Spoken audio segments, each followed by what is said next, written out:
The Sun just did something terrifying. A vast hole ripped across its surface, unleashing a river of plasma at Earth. And at that exact moment, the interstellar visitor comet 3I-ATLAS vanished from every telescope, and Mother Earth experienced an earthquake. Now the question on everybody's mind is what happened. Was it destroyed or transformed? And what might it look like when it re-emerges, if at all it will? As one comet slips into hiding, another bursts into the spotlight. Comet Lemon, an icy relic older than civilization itself, is racing across our skies.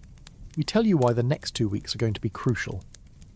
Meanwhile, in China, physicists have achieved what sounds like pure science fiction, an unhackable communication network that is a total snitch. And don't blink, because before we close, we'll reveal the cosmic dates you cannot miss, including one no one is talking about, yet should. If these mysteries have you on edge the way they have me, don't just watch, take action. Hit like, smash subscribe, and stay locked in as these stories unfold in real time.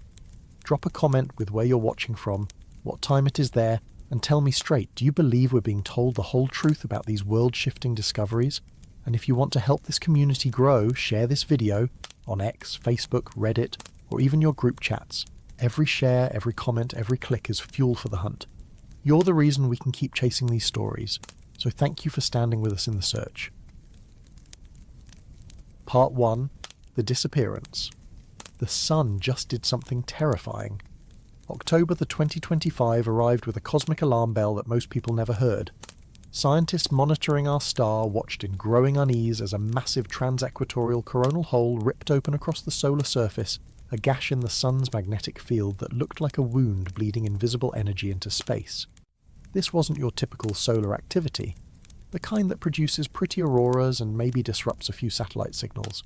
The hole was enormous, spanning regions of both the northern and southern solar hemispheres simultaneously, a configuration that happens rarely, and with consequences we're only beginning to understand. The solar wind that poured through this tear in the Sun's magnetic armour reached speeds of 700 kilometers per second. To put that in perspective, imagine a hurricane where every particle of air is moving at nearly 1.5 million miles per hour. The stream of charged particles, protons and electrons stripped from their atoms came screaming toward Earth like a cosmic fire hose, aimed directly at our planet's magnetic field. The alignment was perfect, almost suspiciously so. The magnetic polarity of the solar wind matched Earth's field orientation in precisely the configuration needed for maximum coupling, the strongest possible transfer of energy from the Sun's breath into our planetary magnetosphere. Geophysicists scrambled to predict the impacts, power grid operators received warnings, satellite controllers prepared for possible malfunctions. The aurora chasers packed their cameras and headed north, knowing this kind of solar assault would paint the sky in colours that defy description. But something else happened at that exact moment, something that would turn this solar event from a routine space weather episode into a genuine cosmic mystery. Comet 3I-ATLAS, the second confirmed interstellar visitor ever detected in our solar system, disappeared behind the Sun. One moment it was there, a faint smudge of light moving on an orbit that originated in another star system, carrying ice and rock that formed in alien clouds around a sun we'll never see. The next moment it vanished into the solar glare, swallowed by the overwhelming brightness of our star, rendered invisible to every telescope on Earth and in space. The timing was impossible to ignore, Earth's magnetic field getting hammered by the fastest solar wind in months, and simultaneously, our only accessible interstellar messenger going dark behind the very source of that assault. Scientists are careful people, trained to avoid jumping to conclusions, conditioned to repeat the mantra that correlation does not equal causation. They measured their words carefully when reporters asked if these events could be connected. Then the earthquake started. Multiple magnitude 7 earthquakes struck different regions of Earth within hours of the solar wind's arrival. Seismometers recorded the violent shaking, the sudden release of tectonic energy that had been building for years, perhaps decades, in the stressed rock beneath our feet. The tremors were not unexpected in a statistical sense. Earth experiences roughly 15 magnitude 7 earthquakes every year on average. But having several occur in close temporal proximity to a major solar event, and the disappearance of an interstellar comet, triggered something in the human pattern recognition system. that ancient part of our brains that searches for connections, that demands meaning from coincidence. Could the sun's magnetic assault on Earth have somehow triggered seismic activity? The mainstream scientific consensus says no, that's not how earthquake physics works. Tectonic plates don't care about magnetic fields or solar wind.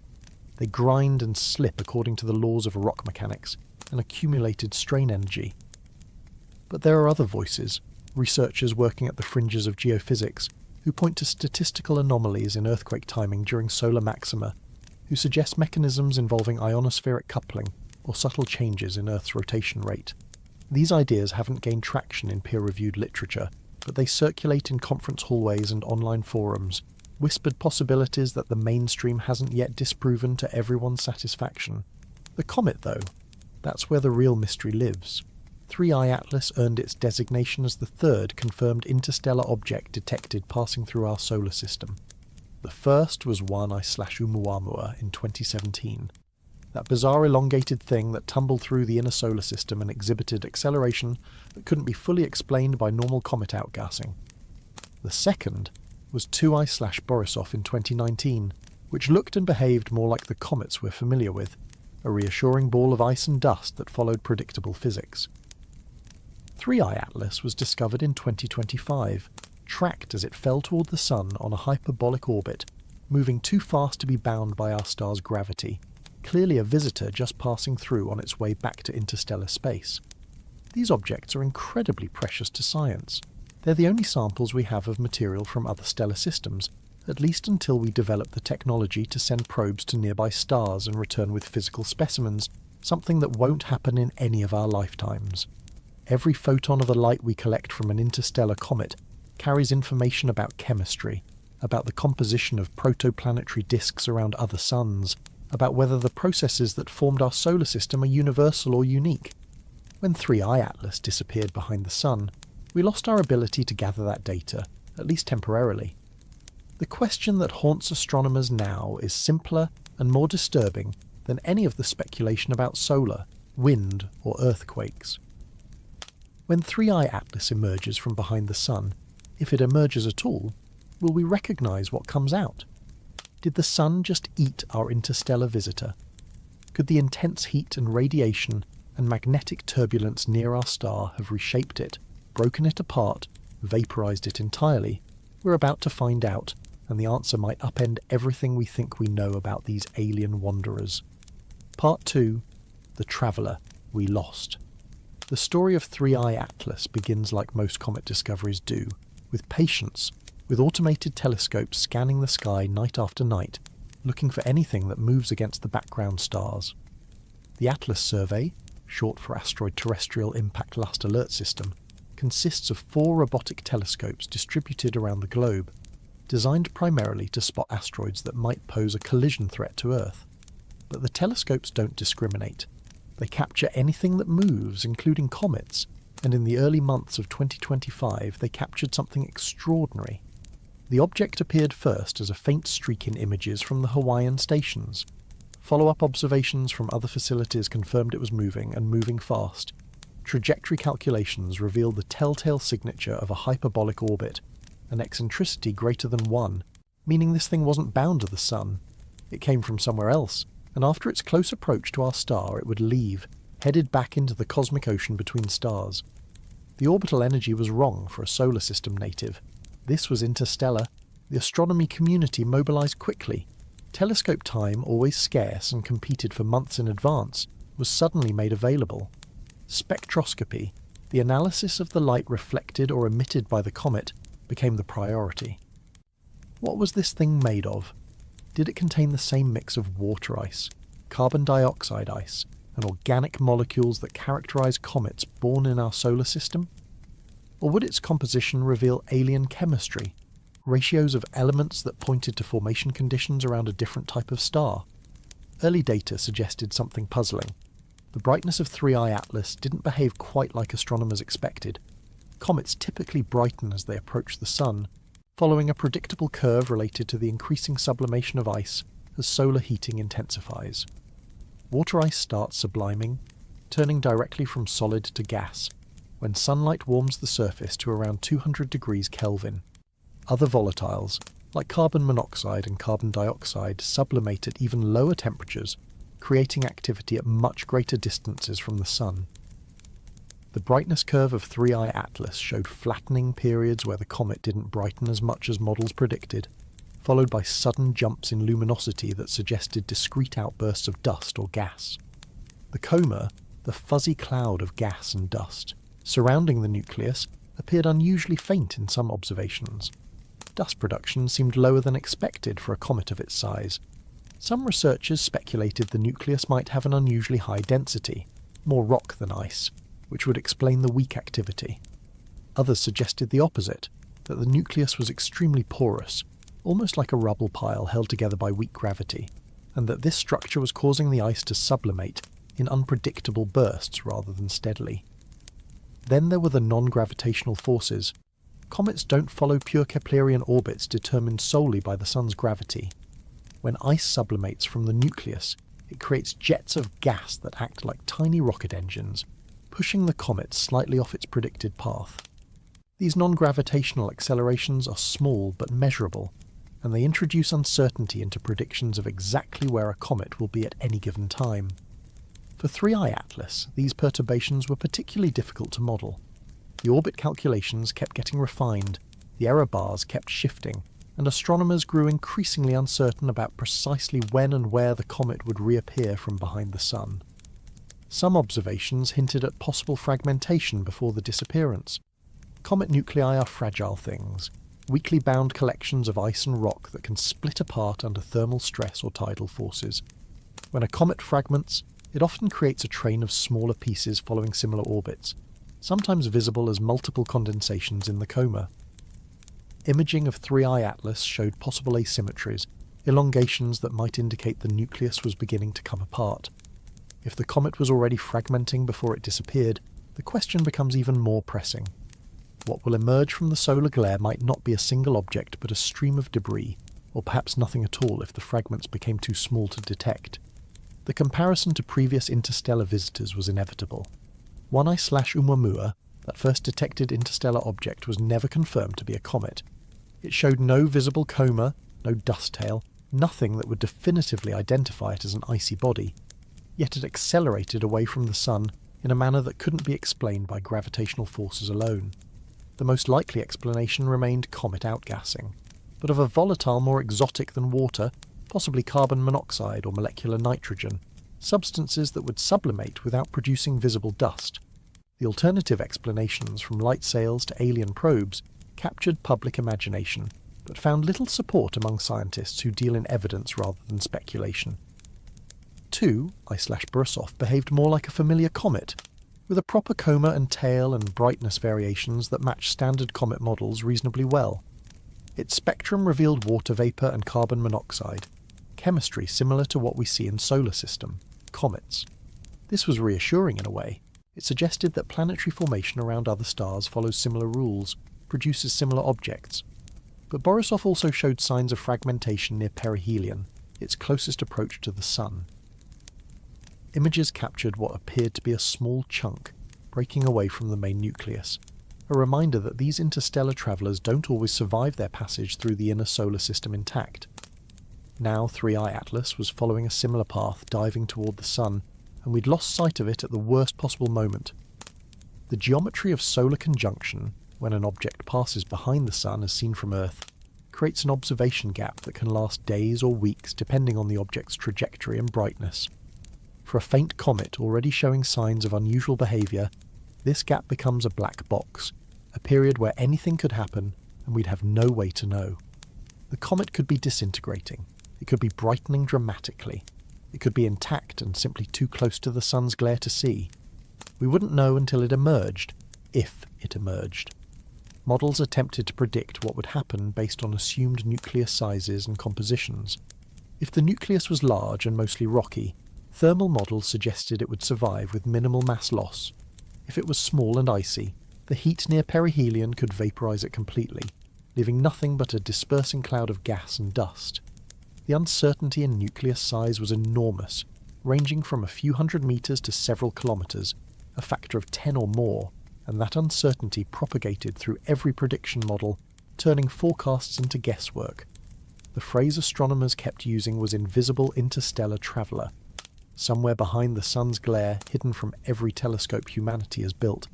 An object from another star system was either surviving or dying, and we could do nothing but wait and wonder what would emerge when the geometry finally allowed observation again. The wait felt like an eternity compressed into days. Part 3. When solar wind meets alien ice. The sun is not a gentle thing. We think of it as our benign, life-giving star, the warm light that makes Earth habitable.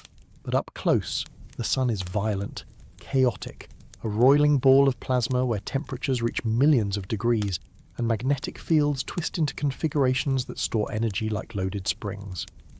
When those springs snap, the results can be catastrophic for anything nearby. The coronal hole that opened in October 2025 was one of those events that makes solar physicists nervous. Coronal holes are regions where the sun's magnetic field opens up into space rather than looping back to the surface. These open field lines act like highways for solar wind, allowing plasma to escape into the solar system at high speed.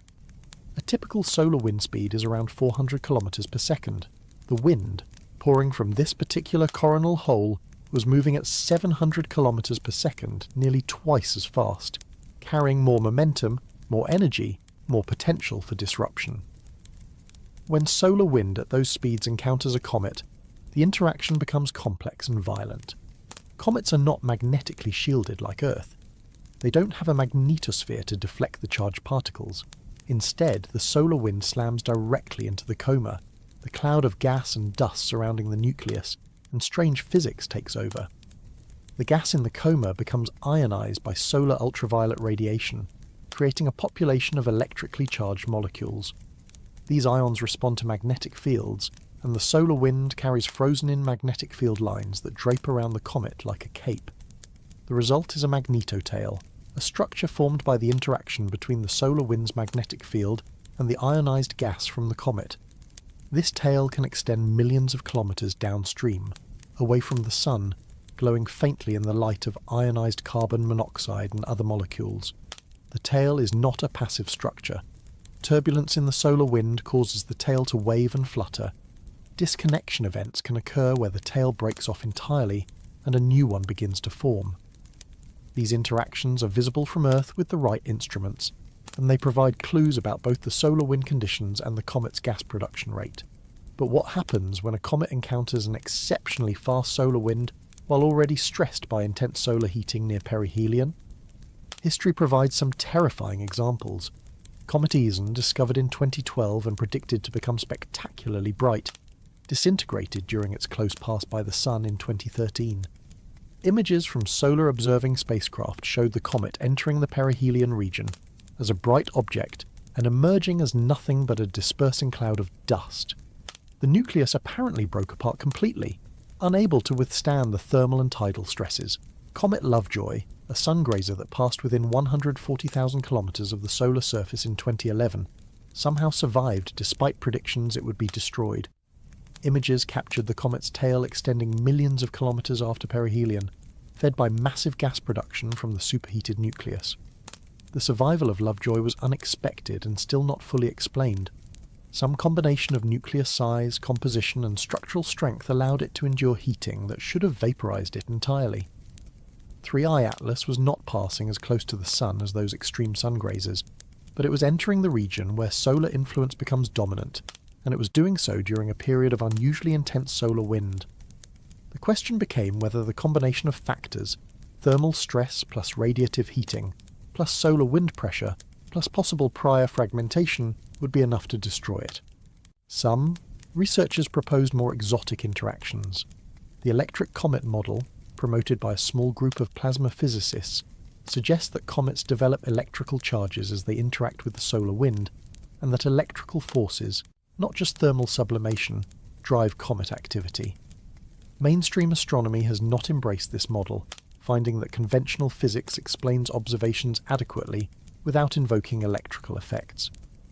But proponents point to phenomena like disconnection events in comet tails and rapid brightness changes as evidence that electrical processes play a role. The hypothesis extends further into fringe territory, with suggestions that strong solar wind events could induce charge separations in a comet's coma that might, under certain circumstances, cause explosive disruptions or trajectory changes beyond what's expected from simple outgassing. The evidence for these claims is contested, the theoretical framework incomplete, but the ideas circulate because they attempt to explain observations that don't quite fit standard models. When 3I-ATLAS disappeared during a major solar wind event, those promoting electric comet models saw potential confirmation of their ideas. Mainstream astronomers saw an unfortunate but ultimately coincidental overlap of events. What makes the situation more uncertain is that we don't actually know what 3I-ATLAS is made of. Spectroscopic observations before the disappearance were limited and didn't provide a complete compositional inventory. The comet could be water ice dominated like many solar system comets. It could be carbon monoxide ice dominated, which sublimates at much lower temperatures and could drive activity at greater distances from the Sun. It could be rich in silicates and poor in volatiles, more like an asteroid than a typical comet. Each composition would respond differently to solar heating and solar wind interaction.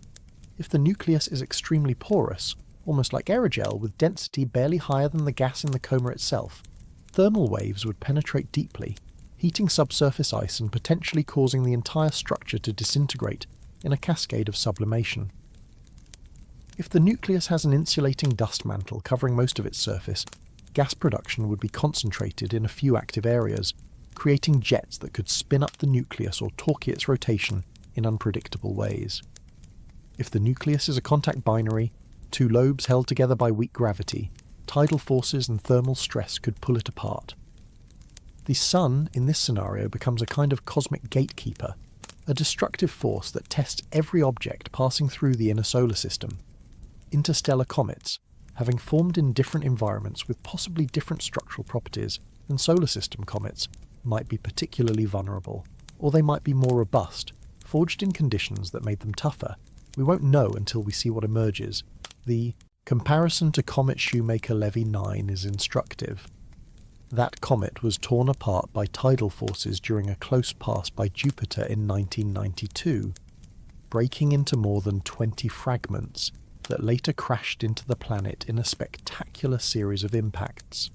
The tidal disruption happened because Jupiter's gravity gradient across the comet's diameter exceeded the comet's own self-gravity, literally pulling it apart.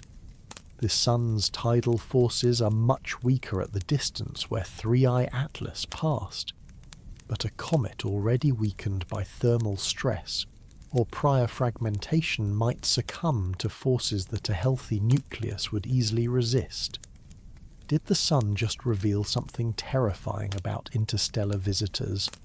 The answer depends on what we see when the comet emerges from conjunction. If 3I-ATLAS reappears intact, continuing on its hyperbolic trajectory with normal gas and dust production, the solar wind event becomes a footnote, a coincidence that sparked speculation but ultimately meant nothing. If the comet has disintegrated or vanished, we're left with haunting questions about whether interstellar objects are fundamentally more fragile than our models assume, whether there's something about their formation or structure that makes them vulnerable to solar assault in ways we didn't predict. Part 4. The vigil begins.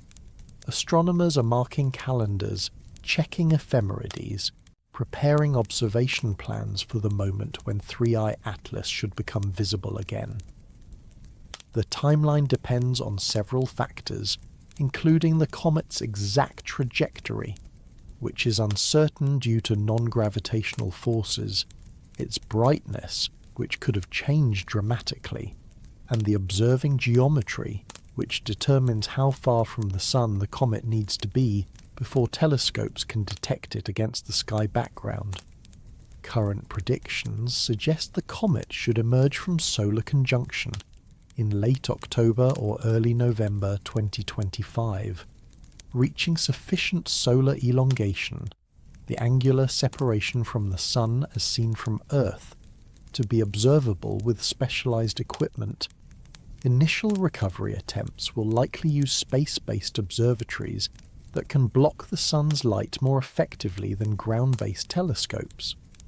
SOHO, the Solar and Heliospheric Observatory, has coronagraphs designed to create artificial eclipses, allowing observation of the region close to the Sun where comets often hide. STEREO, the Solar Terrestrial Relations Observatory, consisting of 2 spacecraft in solar orbit, provides different viewing angles that might catch the comet earlier than Earth-based observations. The Parker Solar Probe, humanity's closest approach to the Sun, follows an orbit that periodically brings it within the orbit of Mercury, through regions where solar wind speed and temperature reach extreme values. If the probe's trajectory happened to pass near 3I-ATLAS during the conjunction period, its instruments might have captured data about the comet in conditions no Earth-based telescope can observe. But Parker's science objectives focus on the solar corona and solar wind, not comets, and unless the comet happened to be in the probe's narrow field of view at the right time, we'll have no data from that critical period. Mission scientists have not announced any fortuitous encounters, suggesting the geometry didn't align, or that the comet was too faint for Parker's instruments to detect against the bright solar background. What will the first recovery images show? Best case scenario, the comet appears as expected, perhaps slightly fainter due to dust loss but otherwise intact, with a visible coma and tail indicating active sublimation of ice from the nucleus. The spectral signature would show familiar lines of water vapour, cyanogen, carbon monoxide, the molecular fingerprints that confirm comet composition. The tail length and structure would provide information about gas production rate and solar wind conditions in the post-conjunction period. Astronomers would measure the brightness, compare it to pre-conjunction values, and assess whether the comet lost significant mass during its closest approach to the Sun. Worst case scenario, nothing appears. The sky remains empty where 3I-ATLAS should be, suggesting complete disintegration. The nucleus fragmented into pieces too small to detect individually, or vaporized entirely, leaving only a dispersing cloud of gas that's too diffuse to show up as a distinct object.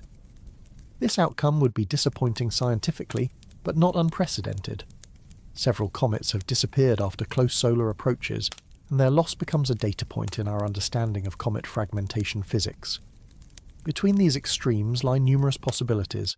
The comet could return as multiple fragments, a string of condensations along the orbit indicating the nucleus split but the pieces survived.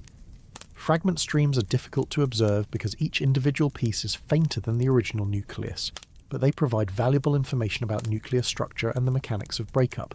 If 3I-ATLAS returns as fragments, analysts would measure the separation distances and velocities to reconstruct when and how the breakup occurred. Another possibility is dormancy. The comet could have exhausted its near-surface volatiles during the close solar pass, leaving a darkened crust that prevents further sublimation, until solar heating cracks the crust or erosion exposes fresh ice. Dormant comets look like asteroids, showing no coma or tail, just a bare rock reflecting sunlight. If 3I-ATLAS goes dormant, we'd lose our ability to study its gas composition, but we'd gain information about surface processes and the formation of insulating mantles. The most intriguing scenario involves unexpected brightening. Sometimes comets fragment in ways that expose fresh, volatile-rich material to sunlight, causing sudden increases in gas production and brightness. A fragmenting nucleus can create new active areas, increasing the total sublimating surface area. If 3I-ATLAS fragments and brightens simultaneously, the comet that emerges might be more spectacular than the one that disappeared, though in fragmented form it would likely fade quickly as the small pieces deplete their ice reserves. Spectral diagnostics will be critical. Observations before conjunction showed the typical signatures of water and perhaps carbon monoxide, but a complete spectral inventory was never obtained. Post-conjunction spectroscopy might reveal species that weren't detected earlier, either because the comet wasn't producing them in significant quantities, or because we weren't looking at the right wavelengths. Oxygen emission lines would indicate water sublimation. CN, cyanogen, points to carbon-nitrogen chemistry. Sodium and iron lines sometimes appear in comets, and can indicate exposure of metallic-rich material from the nucleus interior. Amateur astronomers have a role to play in the recovery effort. A network of backyard telescopes distributed globally provides continuous sky coverage that professional facilities, with their limited observing time and scheduled programs, cannot match. If 3I-ATLAS brightens unexpectedly or fragments into widely separated pieces, amateur observers might be the first to notice. Crowdsourced astronomy has become increasingly important as digital cameras and software make it possible for dedicated amateurs to produce observations rivaling professional quality. There's a live cosmic mystery unfolding in real time, and everyone with a telescope and clear skies can participate. The comet could reappear at any moment, assuming it survived. Or days could pass, then weeks, with nothing visible, until astronomers reluctantly conclude that 3I-ATLAS is gone. Destroyed by the sun, it came so far to visit. The uncertainty is maddening and exhilarating in equal measure. We sent no probe to intercept the comet. We have no way to actively search for it beyond pointing our telescopes at the predicted location and waiting. All we can do is watch, and wonder, and prepare for whatever emerges from the solar glare. The broader question haunts the astronomical community. If the nucleus is gone, do we still have 3I-ATLAS? Or is it just debris now, a dispersed cloud of dust and gas that once was an interstellar comet, but no longer qualifies as a discrete object? Philosophically, it echoes the ship of Theseus' paradox. If every plank of a wooden ship is replaced over time, is it still the same ship? If a comet fragments into 1,000 pieces, each piece following nearly the same orbit, carrying material from the original nucleus, are they collectively still the comet? Or has the comet ceased to exist? There's no formal definition that resolves this question. It's a matter of convention and convenience, and different researchers will answer differently depending on their perspective. But the question matters because 3I-ATLAS represents something precious and irreplaceable, a sample of another star system, and losing it feels like more than just losing an astronomical target. It feels like losing a connection to something vast and distant, a thread linking us to the wider galaxy that got severed before we could fully grasp what we held. Part 5. When coincidence becomes conspiracy. Why does any of this matter beyond the narrow confines of planetary science journals and astronomy conferences? Because humans are pattern-seeking creatures who evolved to find meaning in correlation, to see connections even where none exist, and the simultaneous occurrence of a major solar event, the disappearance of an interstellar comet, and multiple large earthquakes on Earth, triggered every alarm in our collective unconscious that screams, "Something is happening." The mainstream scientific position on solar terrestrial earthquake connections is clear and unambiguous. Earthquakes are driven by plate tectonics, by the slow, inexorable motion of lithospheric plates riding on the convecting mantle, by accumulated strain energy in the crust that eventually exceeds the frictional resistance holding faults locked. Solar activity has no plausible mechanism to trigger this release. Magnetic fields don't affect rock. Solar wind particles don't penetrate to the Earth's surface. They're stopped by the magnetosphere and atmosphere. The thermal energy delivered by solar radiation is negligible compared to Earth's internal heat. Every analysis of earthquake catalogues looking for correlations with solar cycles or individual solar events has found nothing beyond what would be expected by chance. And yet, the correlations keep appearing in data sets, tantalizing patterns that don't quite reach statistical significance but don't quite disappear either.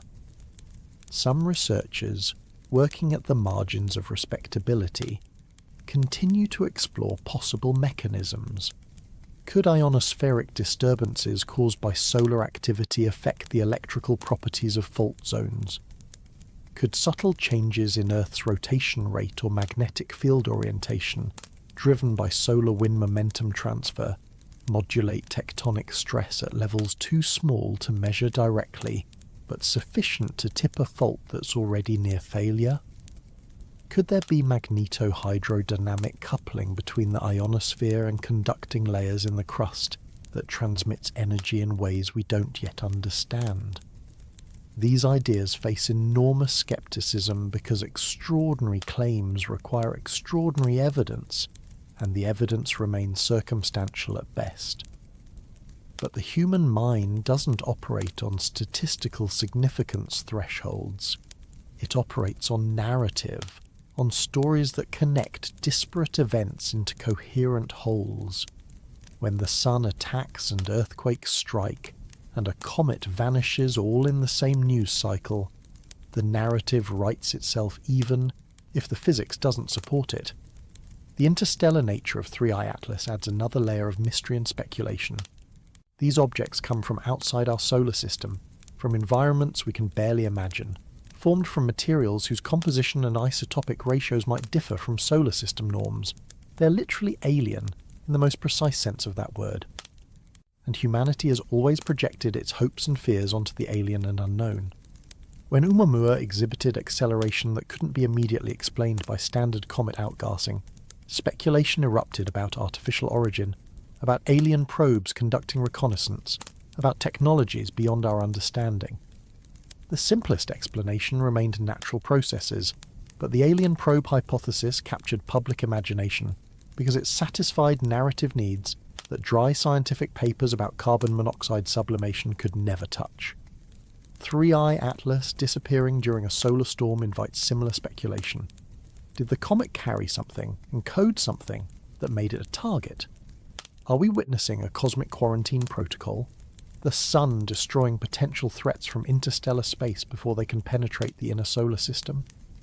The scientific absurdity of these ideas doesn't diminish their psychological appeal. We want the universe to contain mysteries deeper than orbital mechanics and spectroscopy. We want hidden meanings behind celestial alignments. We want comets to be more than dirty snowballs. We want them to be messengers, carriers of information, or life or purpose. The panspermia hypothesis, the idea that life spreads through the cosmos on comets and asteroids, provides a scientific veneer for these desires. If comets carried the organic precursors that led to life on Earth, delivered during the heavy bombardment period billions of years ago, then every comet becomes a potential seed carrier, and interstellar comets become particularly precious because they might carry chemistry from biospheres around other stars. The destruction of 3I-ATLAS, if that's what happened, becomes the destruction of a biological sample, a library burned before we could read its contents. More exotic possibilities circulate in fringe communities. Electric universe proponents see the sun's interaction with the comet as evidence of plasma physics they claim mainstream science ignores. They point to the comet's unusual brightness variations, to the strong solar wind, to disconnection events in other comet tales, and argue these phenomena require electrical rather than gravitational and thermal explanations. The mathematics of their models rarely withstand scrutiny. Predictions often fail to match observations, but the intuitive appeal of electricity as a universal force, the visual drama of lightning and sparks, gives electric universe ideas a persistence that transcends their scientific shortcomings. Conspiracies inevitably emerge. Are space agencies hiding data from the Parker Solar Probe's close passes by the Sun? Did instruments capture images or spectra of 3I-ATLAS during the conjunction period that officials chose not to release? What would motivate such secrecy? Perhaps the comet exhibited behaviour that couldn't be explained, that challenged fundamental assumptions, that frightened people who understood the implications. Perhaps it fragmented in a manner inconsistent with natural processes, or emitted signals, or changed trajectory in ways that suggested control. These scenarios are vanishingly unlikely, bordering on impossible, but absence of evidence becomes evidence of conspiracy in minds predisposed to distrust official narratives. The psychological function of conspiracy theories is well studied. They provide control, or the illusion of control, in the face of random and chaotic events. They replace a universe of meaningless coincidence with a universe of hidden order and purpose, even if that purpose is malevolent. Better to believe in conspiracies than to accept that earthquakes strike randomly, that comets disintegrate without reason, that we're tiny specks of consciousness on a fragile world hurtling through an indifferent cosmos. The narrative of hidden knowledge and suppressed truth is more emotionally satisfying than the narrative of patient scientific investigation, slowly converging on tentative conclusions. But here's the thing. Sometimes the universe does align in ways that defy probability. Sometimes coincidences are too perfect to dismiss, even when we can't establish causation. The October 2025 conjunction of events, solar storm and comet disappearance and earthquakes, might be exactly that. A coincidence so improbable that it demands our attention even if ultimately it means nothing. Or it might be the first hint of connections we don't yet understand, weak couplings between geophysical systems and space weather that operate at levels below our current detection thresholds. Science progresses by investigating anomalies, not by dismissing them. The researchers exploring solar earthquake correlations are doing legitimate, if speculative, science.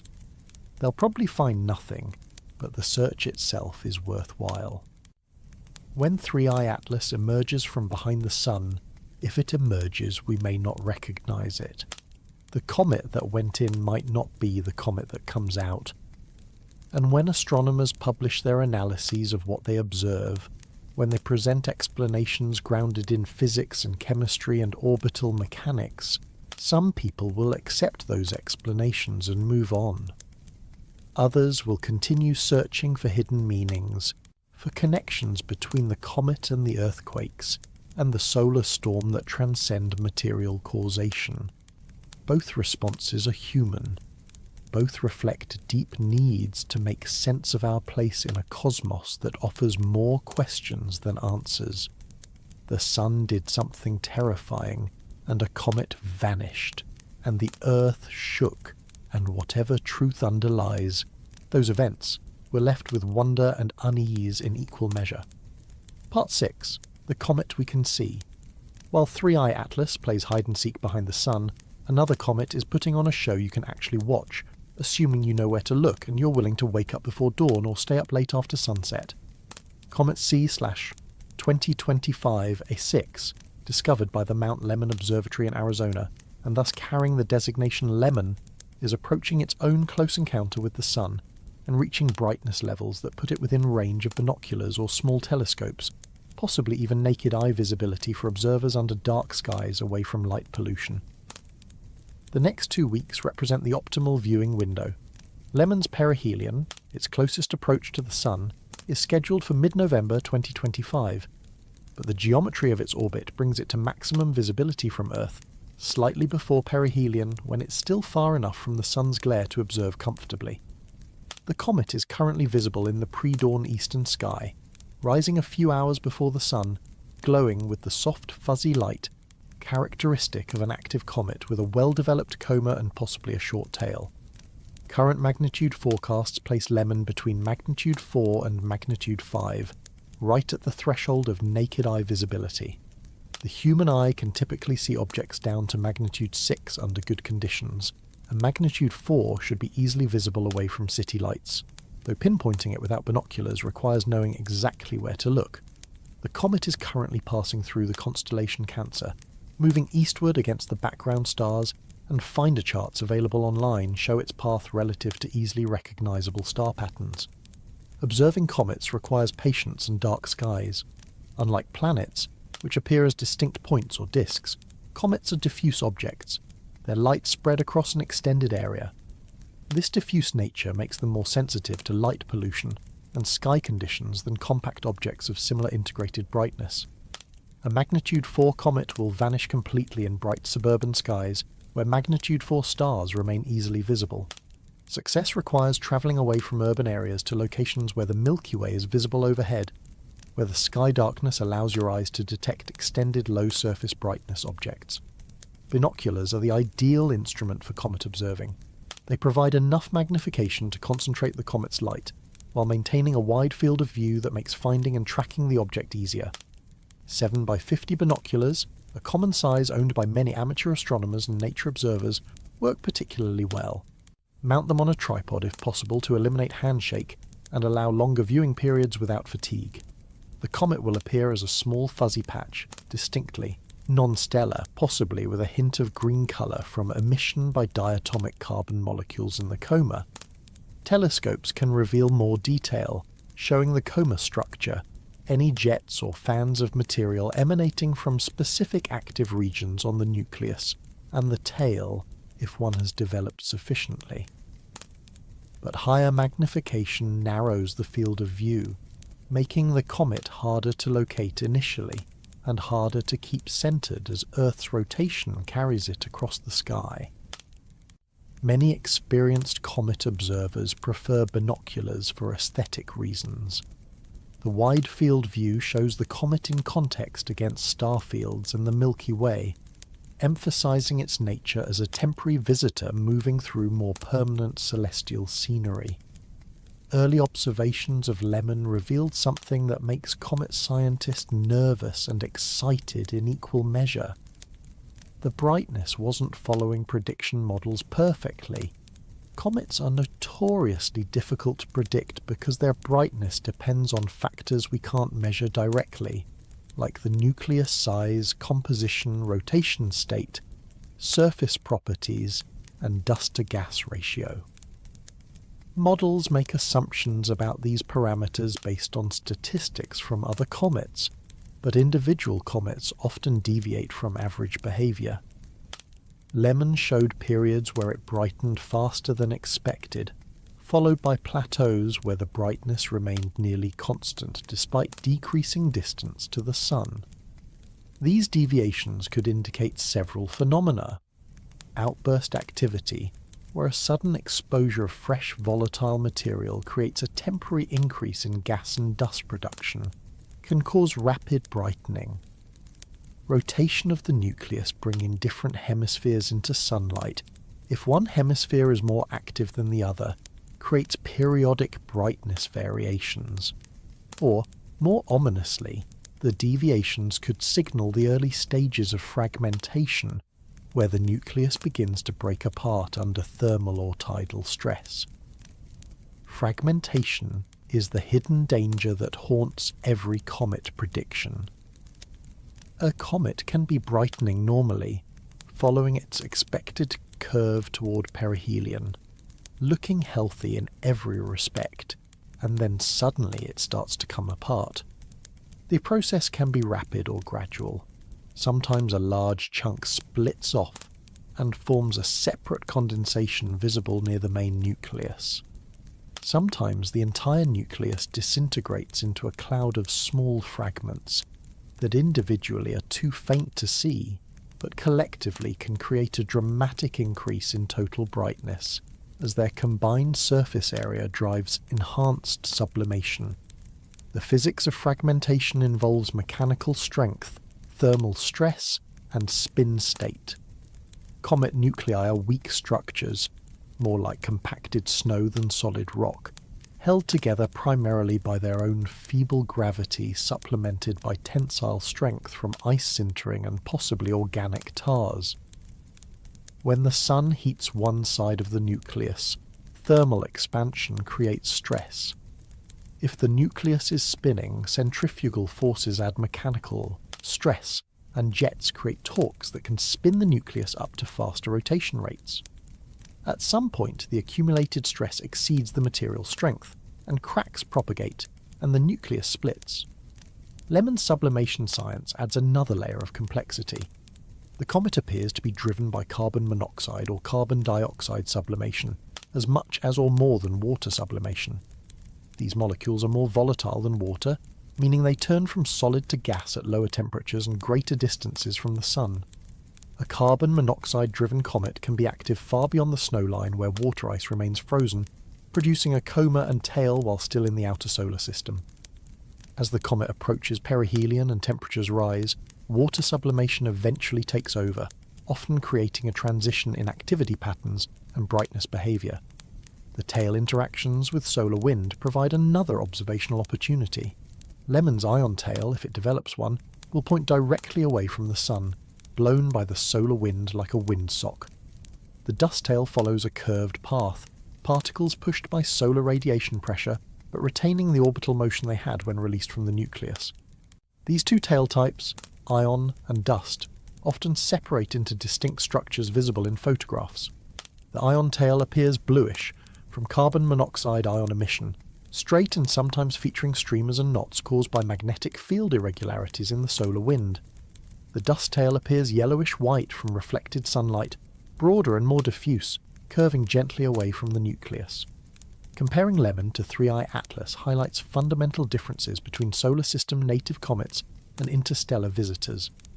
Lemon formed 4.6 billion years ago in the disk of gas and dust surrounding the young sun, probably in the region beyond Neptune where temperatures were cold enough for water and other volatiles to condense as ice. Gravitational perturbations from the giant planets eventually scattered it into the Oort cloud, that vast spherical reservoir of comets surrounding the solar system at distances up to 100,000 astronomical units.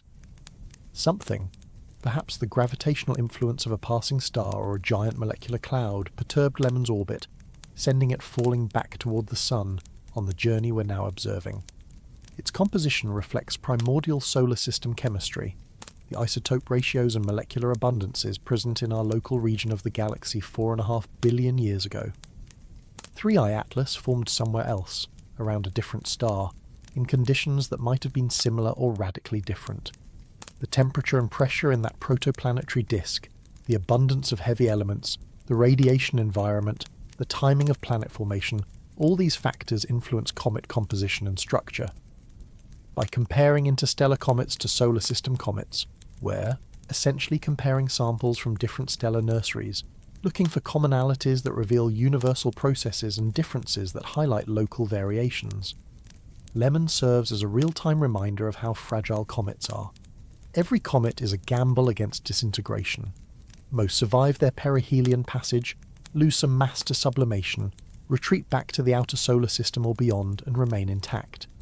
Some fragment dramatically, providing spectacular shows as multiple nuclei and expanding dust clouds brighten and fade. A few vanish completely, destroyed so thoroughly that tracking them afterward becomes impossible. Watching Lemon during its peak visibility window isn't just about appreciating a beautiful celestial sight. It's about witnessing a survivor, an object that has endured billions of years in the deep freeze of the Oort cloud, and is now running a gauntlet of solar heat and radiation that might or might not end in its destruction. The timing is fortuitous.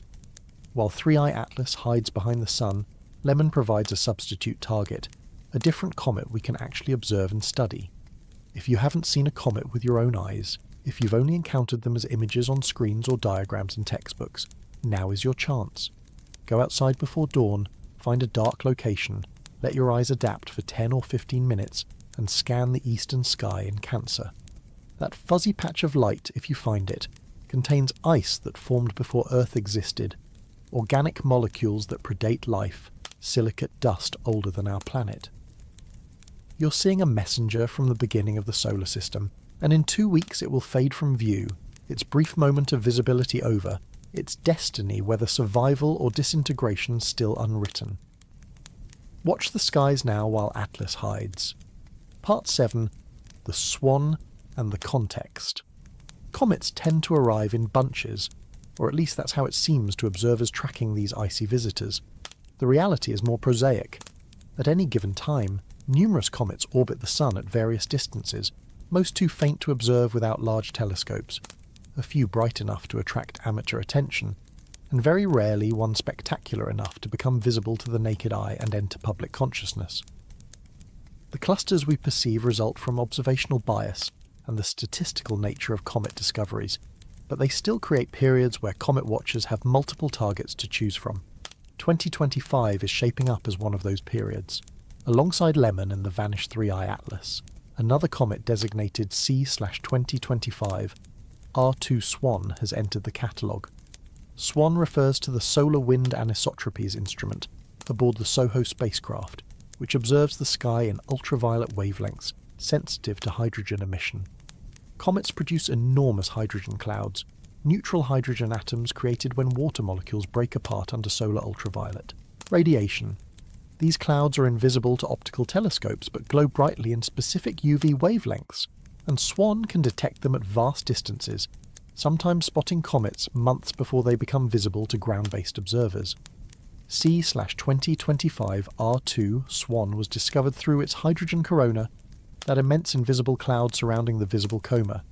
Follow-up optical observations confirmed the discovery and allowed trajectory calculations. The comet is following an elongated elliptical orbit that will bring it to perihelion in early 2026, well after LEMON's close approach, but soon enough to maintain interest among comet observers preparing their equipment and observation plans. Early brightness estimates for SWAN suggest it might reach magnitude 6 or 7 at perihelion, making it a binocular object but probably not naked eye visible, except under exceptional circumstances. The predicted brightness depends on assumptions about nucleus size and activity level, both of which remain uncertain. Some comets discovered by SWAN have exceeded expectations, brightening significantly as they approach the Sun. Others have disappointed, remaining faint and diffuse despite hopeful predictions. The only way to know is to watch and wait. One intriguing possibility associated with new comets involves meteor showers. When a comet approaches the Sun, it sheds dust that spreads along its orbital path, creating a stream of particles. If Earth's orbit intersects this dust stream, the particles slam into our atmosphere at high velocity, typically 30 to 70 kilometers per second, and vaporize in bright streaks we call meteors or shooting stars. Most meteor showers we observe annually, like the Perseids in August or the Geminids in December, result from Earth passing through well-established dust trails left by comets that have made multiple perihelion passages, depositing dust over centuries or millennia. New comets, making their first passage through the inner solar system, can produce unpredictable meteor activity. The dust distribution along the orbit hasn't been smoothed out by repeated passages and planetary perturbations. Fresh outbursts might create dense clumps of particles.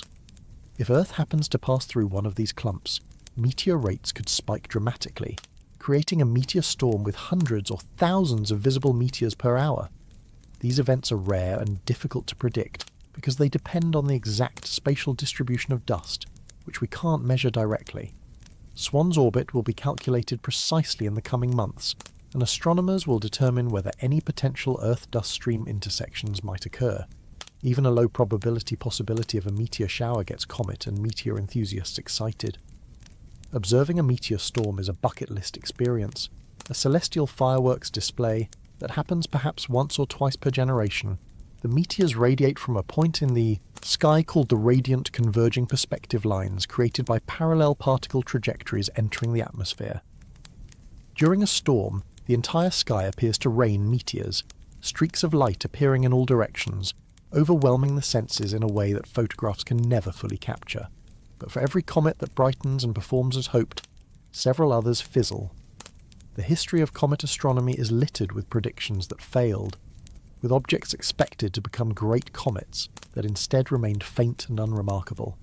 Comet Kohoutek in 1973 was predicted to become one of the brightest comets of the century, but barely reached naked eye visibility, disappointing millions who had been promised a spectacular show.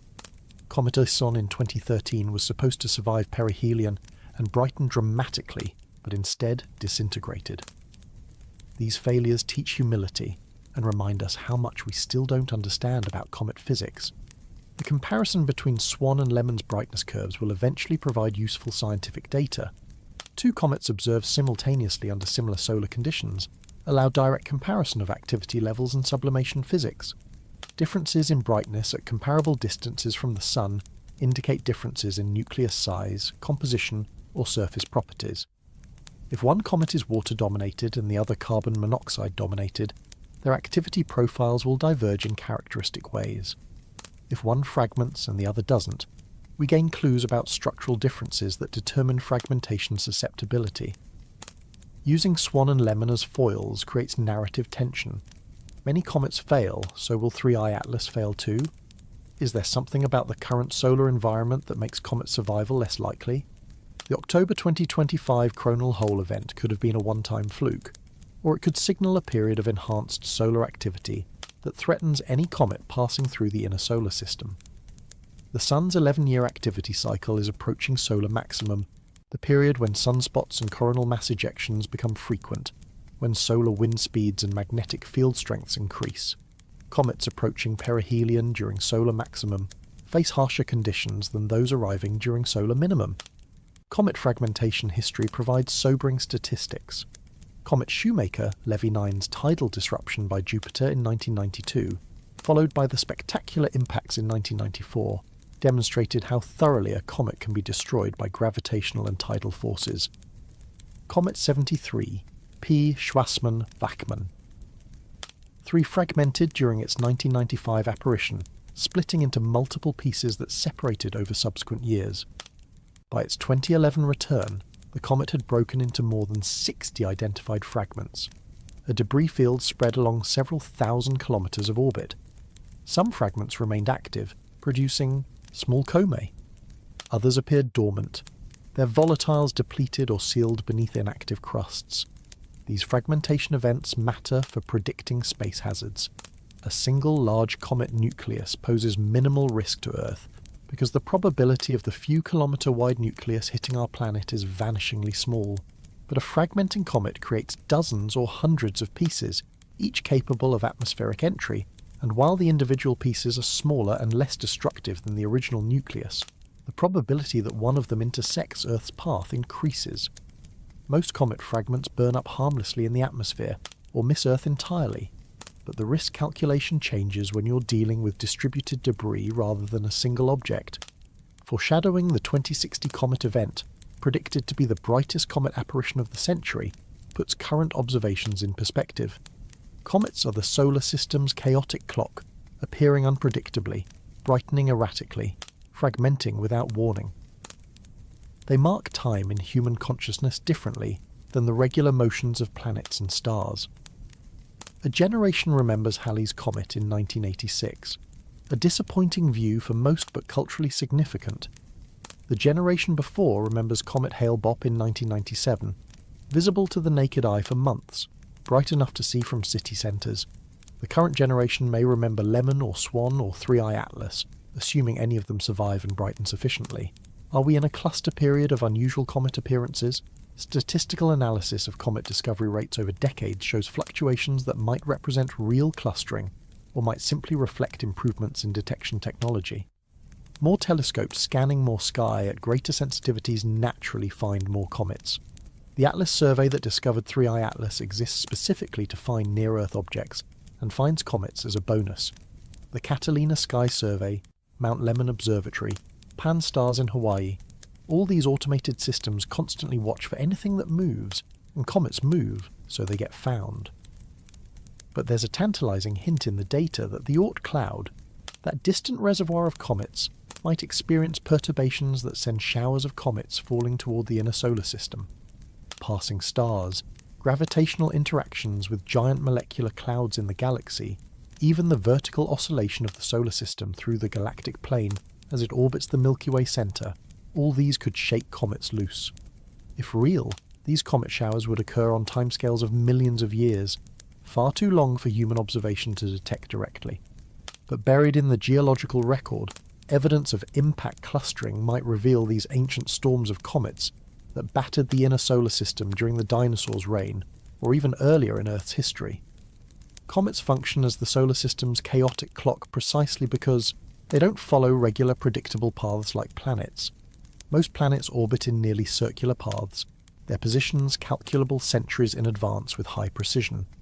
Comets arrive from the outer darkness on highly elliptical orbits, their return times, if they return at all, spanning decades, centuries or millennia. Some are new visitors, first-time fallers from the Oort cloud, others are short-period comets trapped by Jupiter's gravity into orbits that bring them back every few years. They remind us that the solar system is not a clockwork mechanism of perfect orbits, but a dynamic, chaotic environment where gravitational interactions constantly shuffle trajectories and new players enter the stage without announcement. Part 8. The Unbreakable Signal. While astronomers scan the skies for comets and track solar wind, another kind of cosmic race unfolds in laboratories and ground stations here on Earth. In 2025, China announced completion of the world's longest quantum communication link, a 12,900-kilometre network connecting Beijing to distant ground stations through satellite relays, and claimed the system provides effectively unhackable data transmission.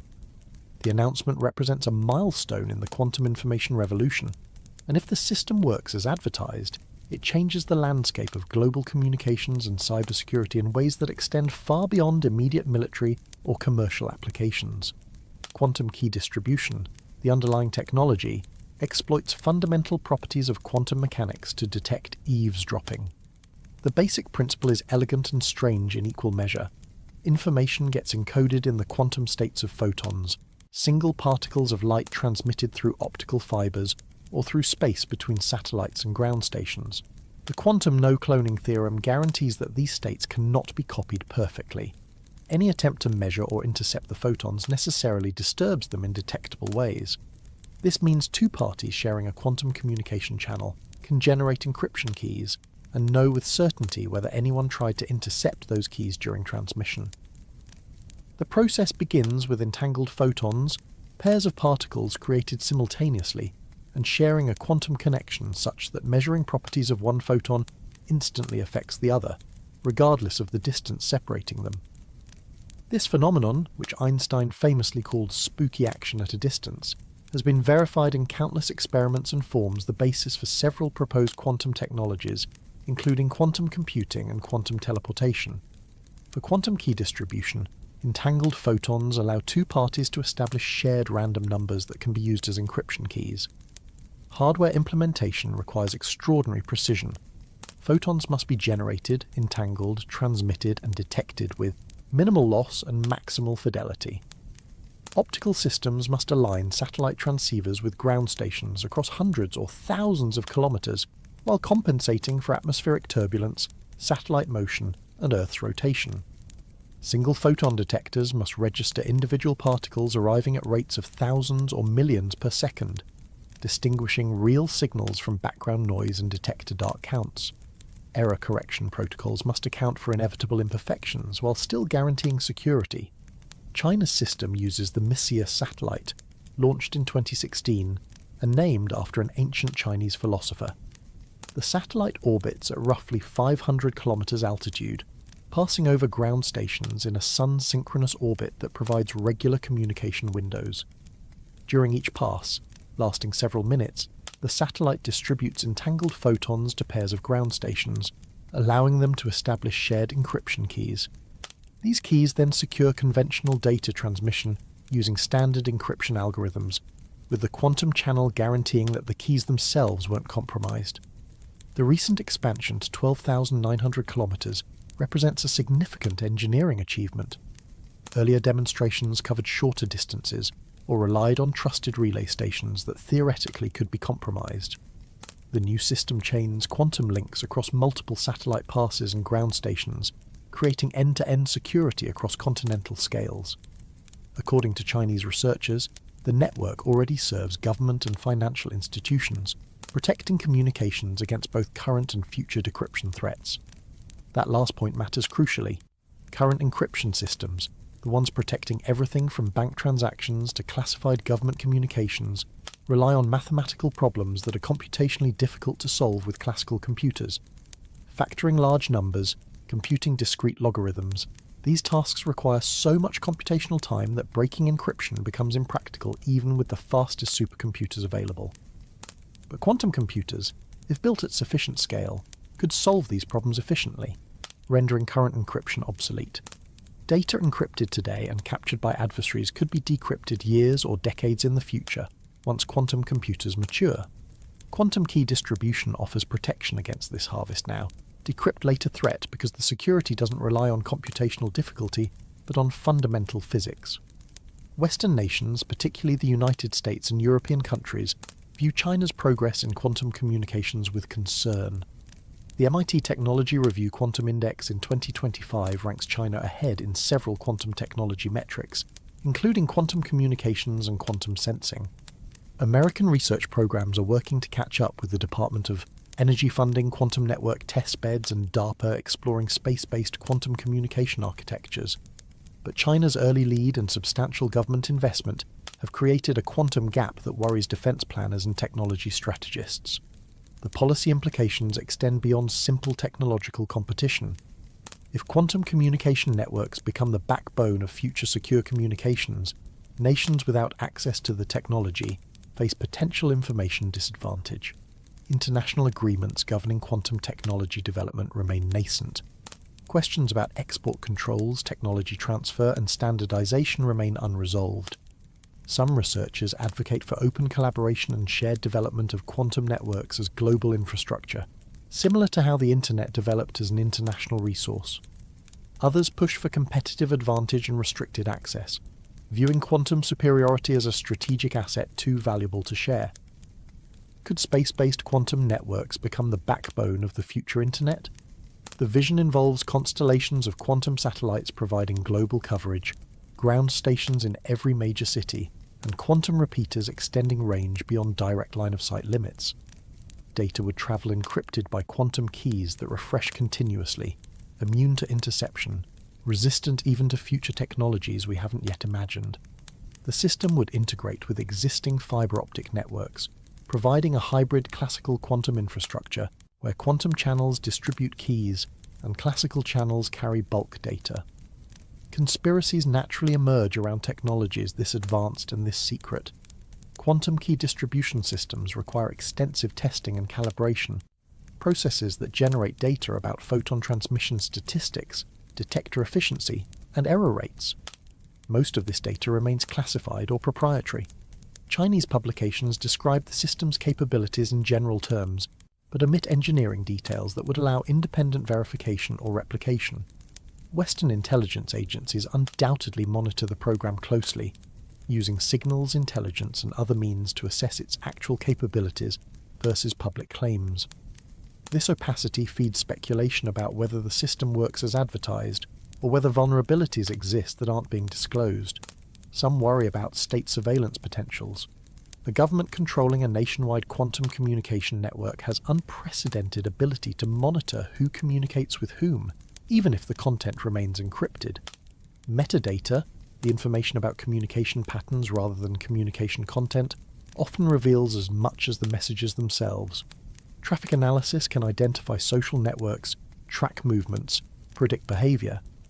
A quantum network that logs every connection, every photon transmission, every key generation event, creates a surveillance infrastructure of staggering scope. The tie-in to the 3I-ATLAS narrative rests on an interesting parallel.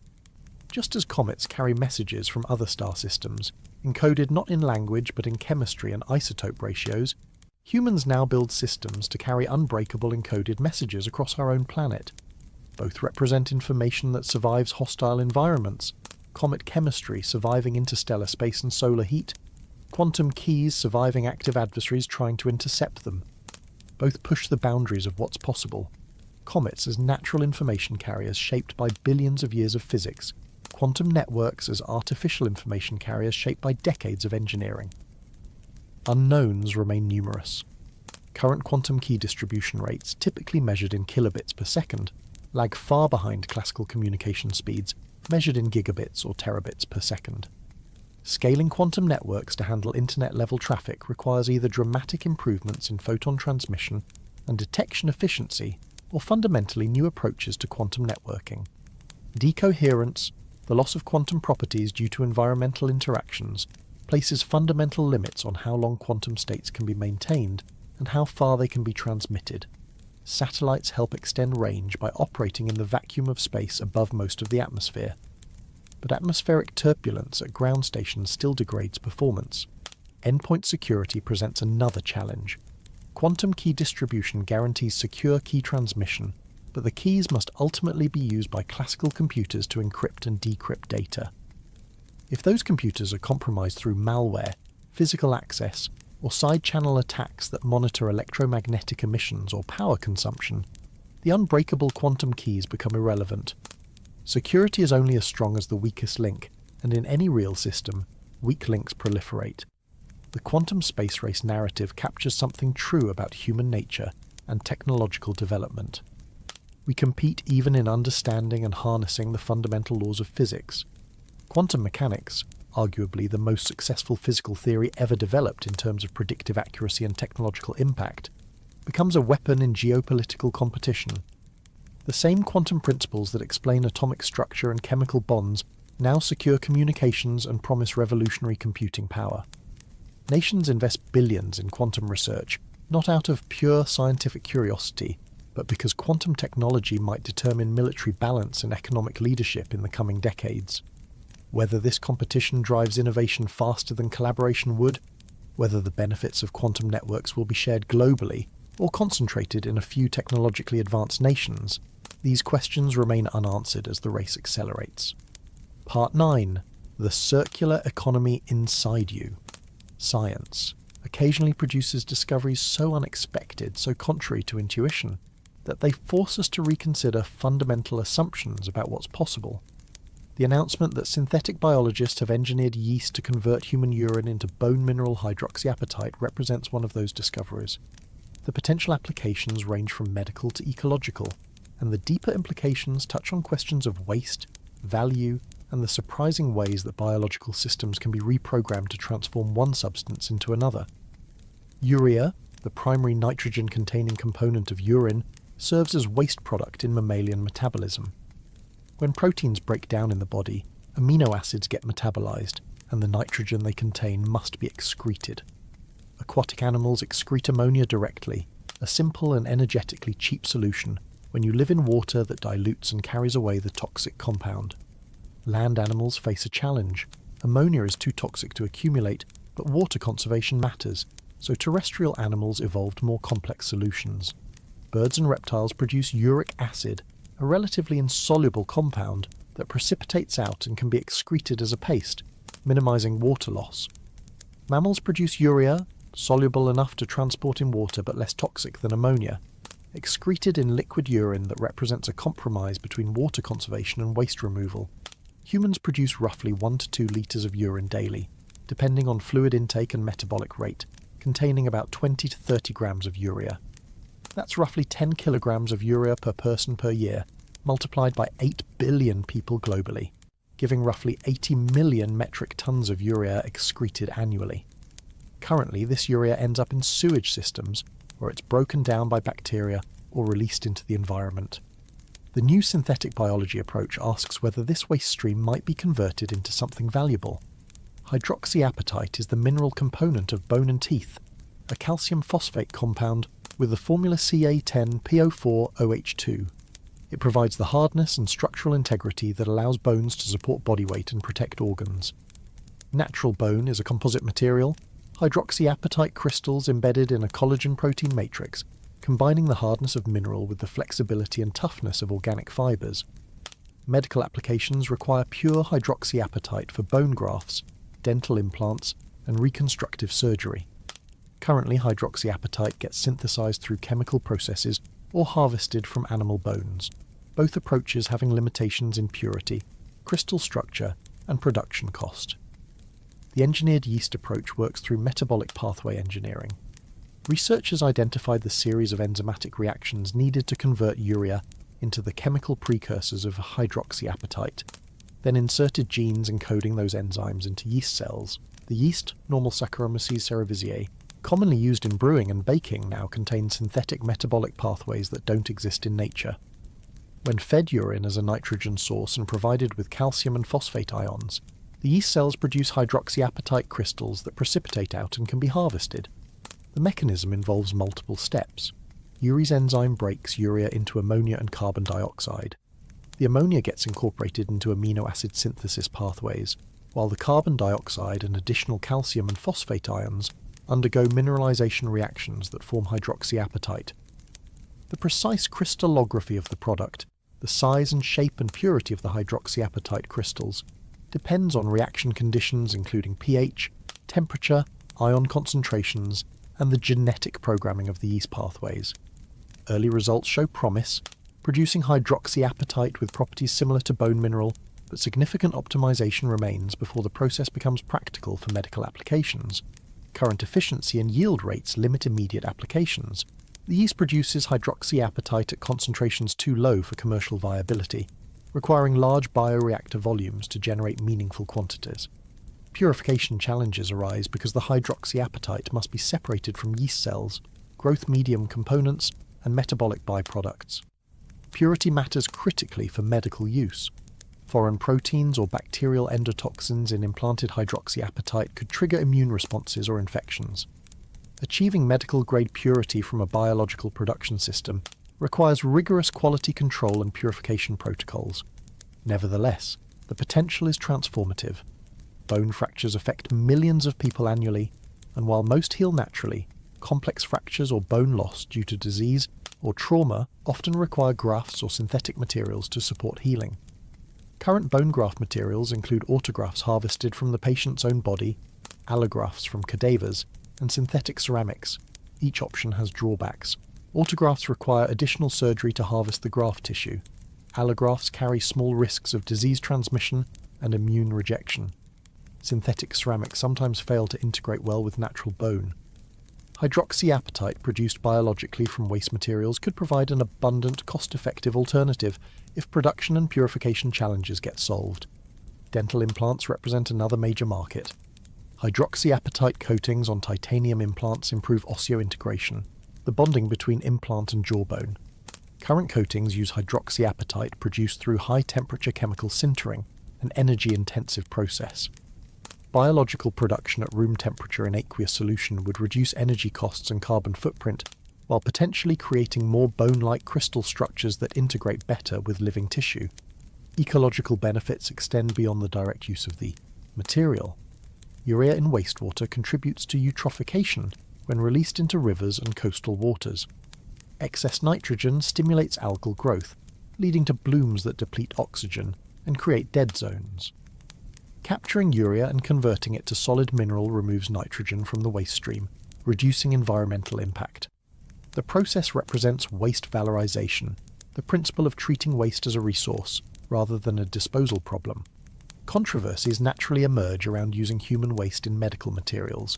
Cultural taboos about urine and feces run deep, even though intellectually we understand that purified compounds have no memory of their origin.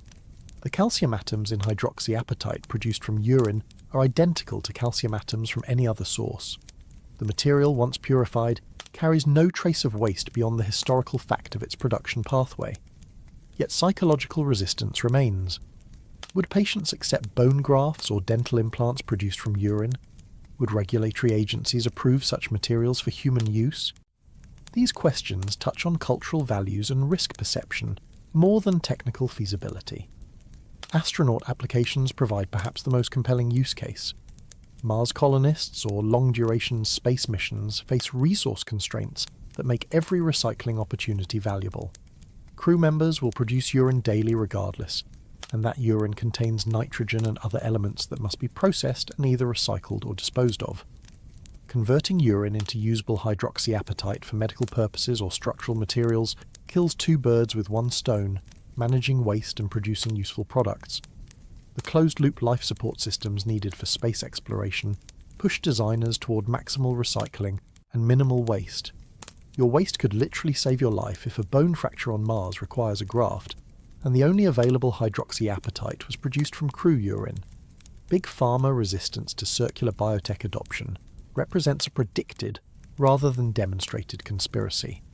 Pharmaceutical and medical device companies profit from current production methods and supply chains. Disruptive technologies that threaten existing business models face resistance regardless of their technical merit.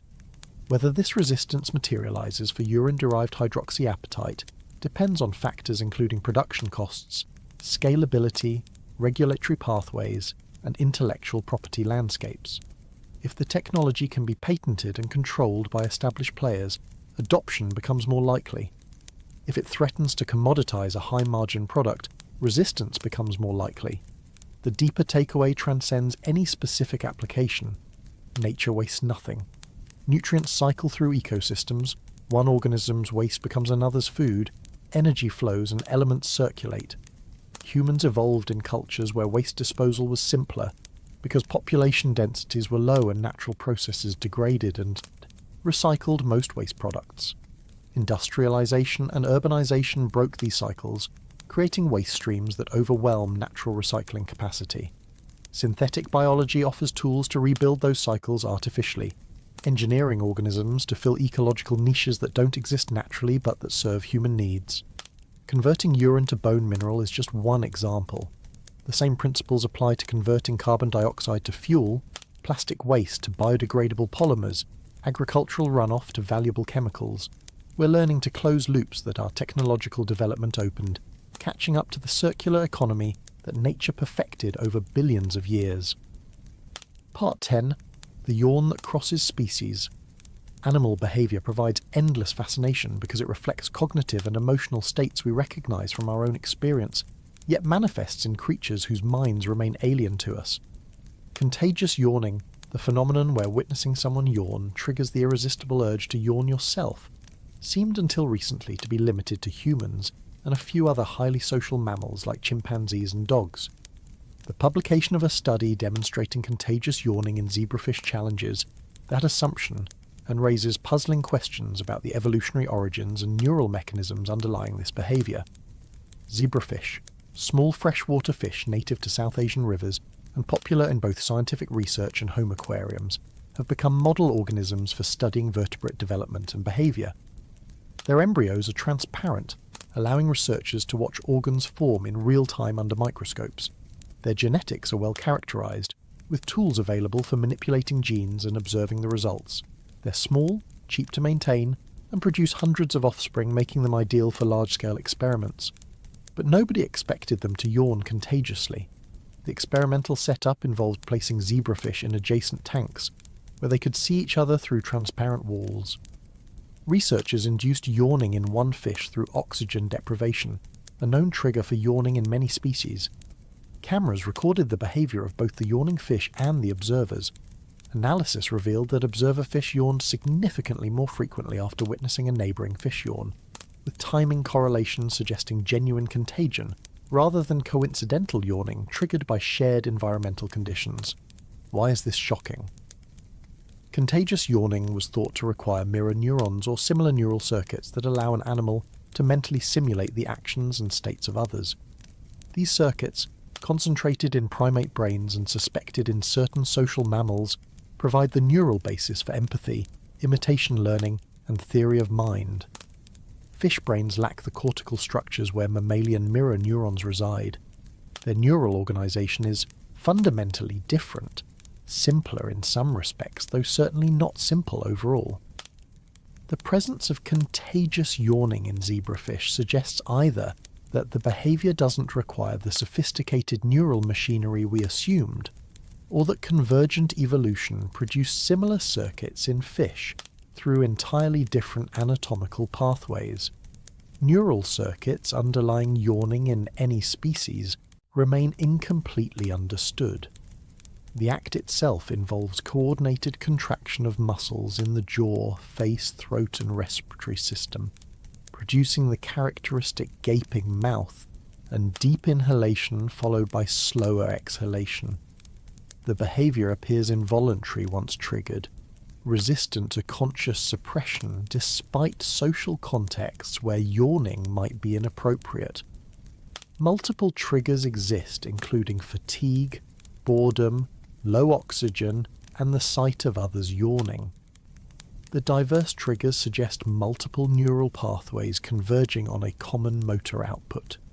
In humans, contagious yawning increases during childhood development, peaks in young adulthood, and shows correlation with empathy measures. People scoring high on empathy questionnaires yawn more readily when watching others yawn. Individuals with autism spectrum disorders, who often struggle with social cognition and empathy, show reduced contagious yawning. These correlations support the hypothesis that contagious yawning relies on neural systems involved in social cognition and emotional resonance. Finding the same behaviour in zebrafish, creatures we don't typically credit with empathy or sophisticated social cognition, challenges this neat story. The evolutionary mystery deepens when considering the taxonomic distribution. Contagious yawning appears in humans, chimpanzees, bonobos, dogs, and now zebrafish.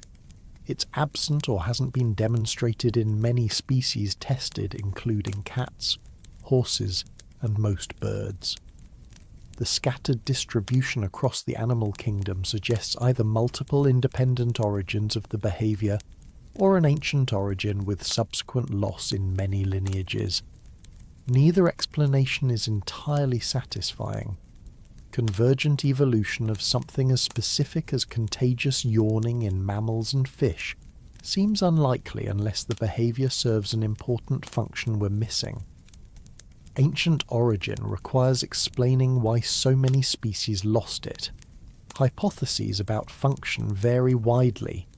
One proposal suggests contagious yawning serves group coordination, synchronizing states of arousal or attention across social groups. If one individual detects a change in environmental conditions that triggers yawning, perhaps signaling a transition from alertness to rest, spreading that signal through the group helps coordinate collective behavior. Fish schools certainly require coordination. They move as units, turning simultaneously, maintaining precise spacing, responding to threats with synchronized evasive maneuvers. Could contagious yawning be part of the behavioral toolkit that enables this coordination? Another hypothesis focuses on stress relief and social bonding. Yawning might serve to regulate stress hormones or reset neural states under social stress conditions. Seeing others yawn and yawning in response could create a feedback loop that helps groups collectively manage tension. Zebrafish are social animals that school in nature, and social dynamics involve dominance hierarchies, mate competition, and predator vigilance. Perhaps contagious yawning plays a role in maintaining group cohesion under stress. The controversy centers on whether the behavior observed in zebrafish genuinely qualifies as yawning, rather than some other jaw movement or gill action being misclassified. Fish don't breathe air under normal circumstances, so the respiratory component of mammalian yawning has no direct analogue. The gaping mouth movement observed in zebrafish could serve different physiological functions related to gill ventilation or feeding. Critics argue that without clear evidence, the fish behaviour shares the same neural triggers and physiological consequences as mammalian yawning. Calling it contagious yawning anthropomorphizes a superficially similar but functionally distinct behaviour. Proponents counter that the behaviour shares key features with mammalian yawning, including involuntary nature, stereotyped motor pattern, triggering by hypoxia, and now demonstrated social contagion. The neural pathways may differ between fish and mammals, separated by hundreds of millions of years of evolution, but if the behaviour serves similar functions and responds to similar triggers, the term yawning applies legitimately. Biology is full of convergent evolution, where different structures serve similar functions. Bird wings and bat wings are anatomically distinct, but functionally equivalent. Perhaps fish yawning and mammalian yawning represent convergent solutions to similar behavioral or physiological challenges. Speculation extends into deeper biological territory. Could yawn contagion represent a universal signal, an ancient communication channel that predates more sophisticated social cognition? Perhaps the basic neural circuitry that makes yawning contagious evolved early in vertebrate history, preserved across hundreds of millions of years because it serves fundamental coordination functions in social species. This would require the behavior to provide significant fitness benefits, to improve survival or reproduction enough that natural selection maintains it despite the costs of the neural machinery required. The fringe possibility, rarely voiced in academic contexts but whispered in conference hallways, asks whether synchronization phenomena might extend beyond individual species, perhaps even across kingdoms of life. Yawn contagion, as currently understood, operates through sensory perception. Seeing or hearing someone yawn triggers neural pathways that produce yawning. But broader synchronization in nature occurs through mechanisms we're only beginning to understand. Heart cells beating in culture synchronize their rhythms through electrical and chemical signaling. Fireflies in Southeast Asian mangroves synchronize their flashing across hundreds of individuals. Could there be deep biological principles of synchrony and resonance that manifest in yawn contagion among other phenomena? The narrative tie-in to cosmic themes works through the concept of resonance and synchronization across scales. Fish schools move as coordinated units, responding to each other's movements through lateral line sensors that detect water pressure changes. Flocks of birds turn simultaneously, each individual following simple rules about spacing and alignment that produce complex emergent patterns. At larger scales, planets orbit in resonances, gravitational interactions locking their periods into integer ratios. Jupiter's moons, Europa, Ganymede, and Io, orbit in a 4 to 2 to 1 resonance, each orbital configuration repeating. At cosmic scales, galaxy clusters move under mutual gravitational influence, their dynamics coupled across millions of light years. Synchronization appears as a fundamental principle, organizing systems from molecular to cosmic scales. Oscillators, whether neurons firing, hearts beating, pendulums swinging, or planets orbiting, tend to phase lock when coupled, their rhythms entraining to common frequencies. The mathematics of coupled oscillators reveals surprising commonalities across wildly different physical systems. Perhaps yawn contagion represents a biological instantiation of these universal synchronization principles, a social oscillator that couples through observation and triggers phase-locked responses. Human brains and stars may have more in common than we think if we shift perspective from specific mechanisms to abstract principles. Both are complex dynamical systems with internal structure, emergent properties, and couplings to external environments. Both process information, though in radically different ways and at vastly different scales. Brains process sensory inputs and generate behavioral outputs through electrochemical signaling across neural networks.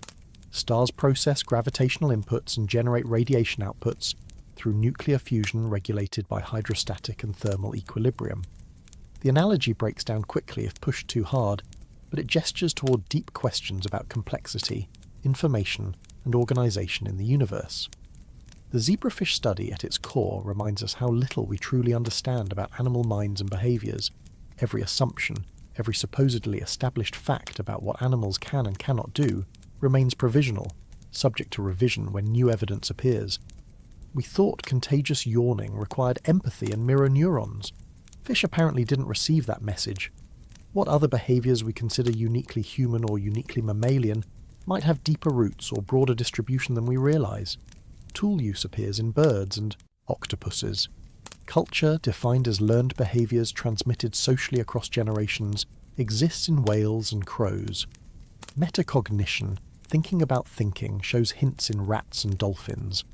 The more we look, the more we find that the boundaries we draw between humans and other animals, between complex minds and simple minds, blur under scrutiny. Part 11. The Stone That Will Skim Earth's Atmosphere. April 13th, 2029 will be a date humanity remembers, assuming we're still here to remember things. On that day, asteroid 99,942 Apophis, named for the ancient Egyptian demon of chaos and darkness, will pass Earth at a distance of 31,000 kilometers. To put that in perspective, geostationary satellites orbit at roughly 35,000 kilometers. Apophis will pass inside the ring of satellites that provide weather forecasting, communications and GPS navigation. It will be visible to the naked eye, a point of light moving rapidly against the stars, the first time in recorded history that an asteroid of this size has come so close to Earth that casual observers can watch it pass. Current orbital calculations show no impact risk. The close approach is certain, the geometry well understood, but the trajectory will carry Apophis safely past our planet without collision. This certainty represents decades of careful observation and orbital refinement. When Apophis was discovered in 2004, initial trajectory calculations couldn't rule out a small but non-zero probability of impact during its 2029 pass. The announcement triggered brief public alarm and intense scientific interest.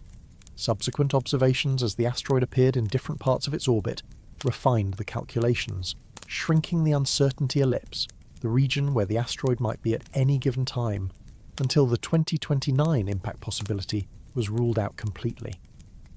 But the story doesn't end in 2029. The close pass will alter Apophis's orbit through gravitational interaction with Earth. When an asteroid passes near a planet, tidal forces and gravitational acceleration change its trajectory, sometimes dramatically. The degree of change depends on how close the approach is and the relative velocities.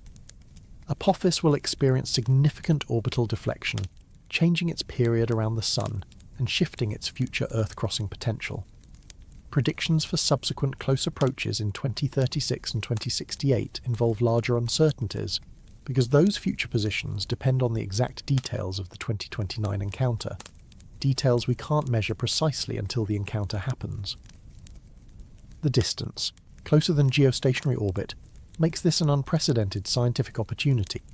Telescopes will track Apophis continuously as it approaches, measuring its rotation state, mapping its surface features, determining its composition through spectroscopy, measuring its size and shape with radar.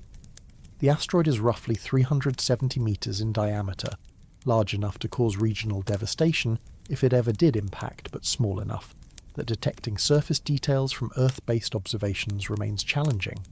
The close pass brings it within range of techniques normally reserved for near-Earth objects during even closer approaches. Radar astronomy will play a crucial role. Radio telescopes like the Goldstone antenna in California and the Arecibo replacement facility, assuming it's operational by then, can bounce radio waves off asteroid surfaces and analyze the echoes. Radar provides precise distance measurements accurate to meters, rotation period measurements accurate to seconds, and surface roughness information that optical telescopes can't match. Delay Doppler radar imaging creates two-dimensional pictures where one axis represents distance, the time delay of the echo, and the other represents velocity, the Doppler shift of the echo. These radar images reveal shape, rotation, and surface features, sometimes detecting boulders, craters, and ridges only meters across. Rotation studies matter because asteroids spin, and their spin states carry information about their history. Apophis rotates with a period of approximately 30 hours, determined from light curves showing how its brightness varies as different faces reflect sunlight toward Earth. This rotation rate is stable now, but the 2029 Earth encounter will change it. Tidal forces acting on the asteroid as it passes Earth will torque its rotation, potentially speeding it up or slowing it down depending on the geometry. Measuring the rotation change provides data about the asteroid's internal structure, whether it's a solid monolith or a rubble pile of smaller pieces held together loosely by gravity. The Yarkovsky effect adds another layer of complexity.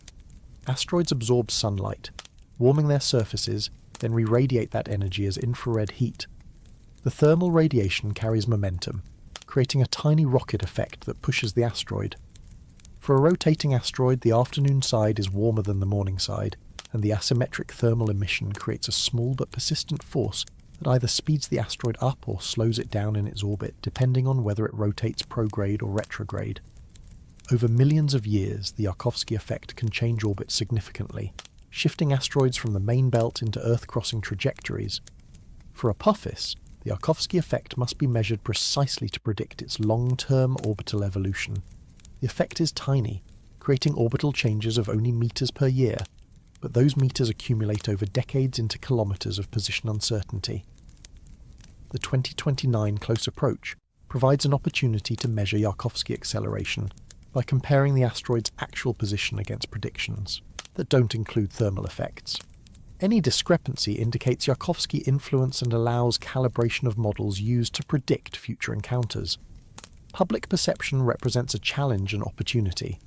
Apophis has appeared in news headlines repeatedly since its discovery, usually accompanied by alarming language about killer asteroids and cosmic threats.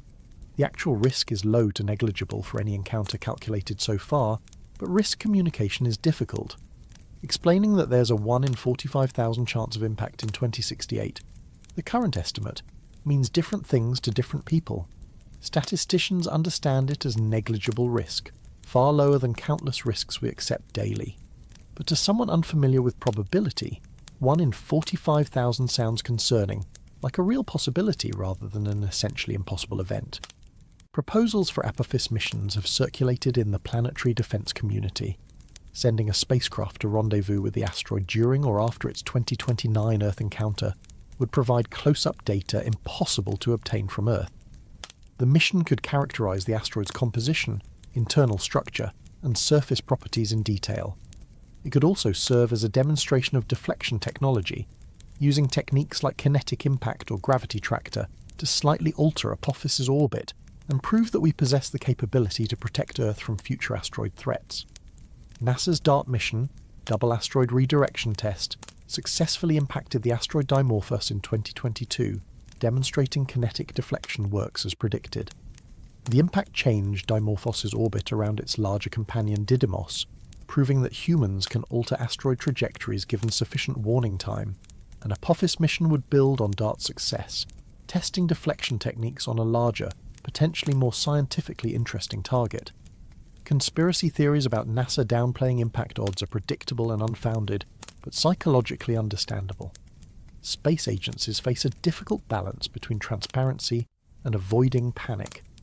Releasing every preliminary orbit calculation, with its associated uncertainties, creates alarm when the uncertainties are large, even though large uncertainties are normal for newly discovered objects with limited observational data.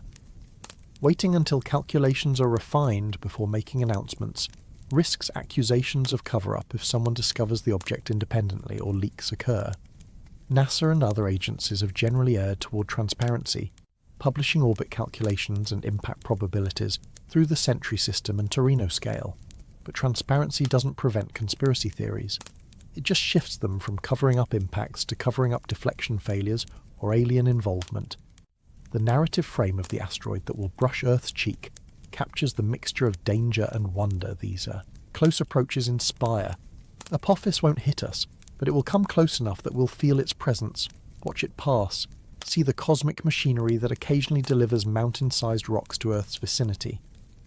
The close pass reminds us that space is not empty, that debris from solar system formation still orbits out there, that occasionally that debris crosses paths with Earth, and that while we've been fortunate so far, luck doesn't last forever. Preparation matters.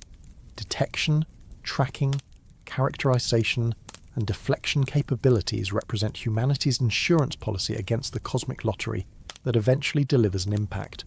The event also serves as a global teachable moment. Planetary defense requires international cooperation. Asteroids don't respect borders, and a threat to one nation is a threat to all. The United Nations Committee on the Peaceful Uses of Outer Space coordinates international efforts to track near-Earth objects and develop response capabilities. The 2029 Apophis flyby will likely trigger renewed interest in planetary defense funding and policy, potentially accelerating development of detection networks and deflection technologies. Looking ahead to 2040's planetary parade provides context. The universe operates on schedules that ignore human timeframes. Asteroids arrive when orbital mechanics dictate. Planets align according to Kepler's laws. Comets fall from the Oort cloud following gravitational perturbations that started millennia ago.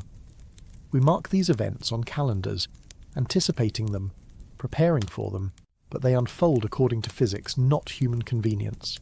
Apophis will pass in 2029 regardless of whether we're watching, whether we care, whether we're ready. The indifference of the cosmos to human concerns is both terrifying and liberating. Part 12. When Planets Dance. September 20th, 2040. Mark it on whatever calendar system survives the intervening years, because on that date the solar system will present a geometric arrangement rare enough to attract attention, and common enough that similar configurations recur with predictable frequency.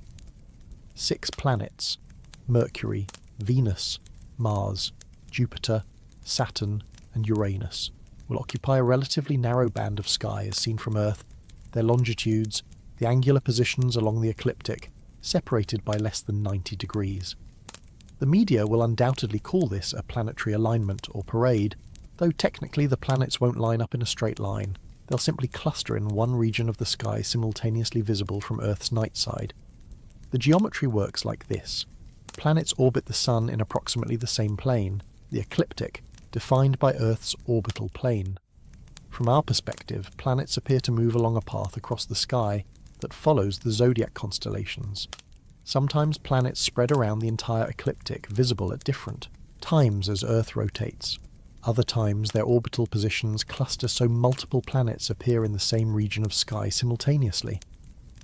These clustering events occur regularly but irregularly, the result of planets with different orbital periods occasionally lining up their positions.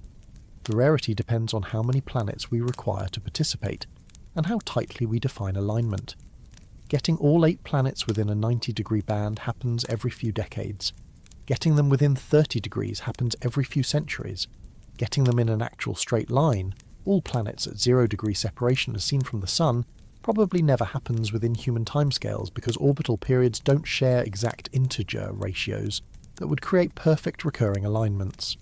The 2040 event will be particularly favourable for observation because the planetary cluster will include bright naked eye planets, Mercury, Venus, Mars, Jupiter and Saturn, all easily visible without optical aid, plus Uranus, which requires binoculars or small telescopes. Neptune will be elsewhere in its orbit, not participating in the clustering. The planets will be visible in the evening sky after sunset, rising together in the east and arcing across the southern sky, depending on observer latitude, providing hours of viewing opportunity. Amateur astronomers will have a field day. Capturing all visible planets in one wide-angle photograph becomes possible during these events, creating images that showcase the architecture of the solar system. The different brightnesses and colours of planets provide visual interest. Venus appears brilliantly white, Mars distinctly orange-red, Jupiter yellowish-white, Saturn similar to Jupiter but slightly fainter, Uranus barely visible as a pale blue-green disk even in binoculars. Photographing them together creates a portrait of planetary diversity compressed into a single frame. Professional astronomers will seize opportunities beyond pretty pictures. Planetary alignments don't create any special gravitational effects despite persistent myths about tidal forces or seismic triggering, but they do provide occasions to make simultaneous measurements across multiple planets using the same instruments and techniques. Comparative planetology benefits from such opportunities. Measuring atmospheric properties of Venus, Jupiter and Saturn during the same observation window controls for instrumental and observational variables, allowing more confident comparisons. The alignment might also provide opportunities to detect unusual objects. When planets cluster, the background star field in that region gets observed more intensely than usual. Faint asteroids, distant comets, or even undiscovered planets in the outer solar system might be spotted by observers scanning the region looking for planets. The hypothetical Planet 9, proposed to explain orbital clustering of distant trans-Neptunian objects, remains undiscovered despite searches. Its predicted location, if it exists, wanders slowly through the zodiac, and it might happen to be near the region of planetary clustering in 2040, making detection more likely simply because more telescopes will be pointed that way. Mythological and cultural contexts surround planetary alignments across human history. Ancient astronomers tracked planetary positions carefully, noting conjunctions and alignments, attributing significance to these events. Astrological traditions, which persist despite lack of scientific support, assign meaning to planetary configurations based on symbolism and perceived correlations. The scientific worldview rejects these associations as pattern-seeking, applied to random coincidence, but the human psychological response to celestial alignments remains strong. When planets gather in one part of the sky, it feels significant, even if we intellectually understand it's just orbital geometry.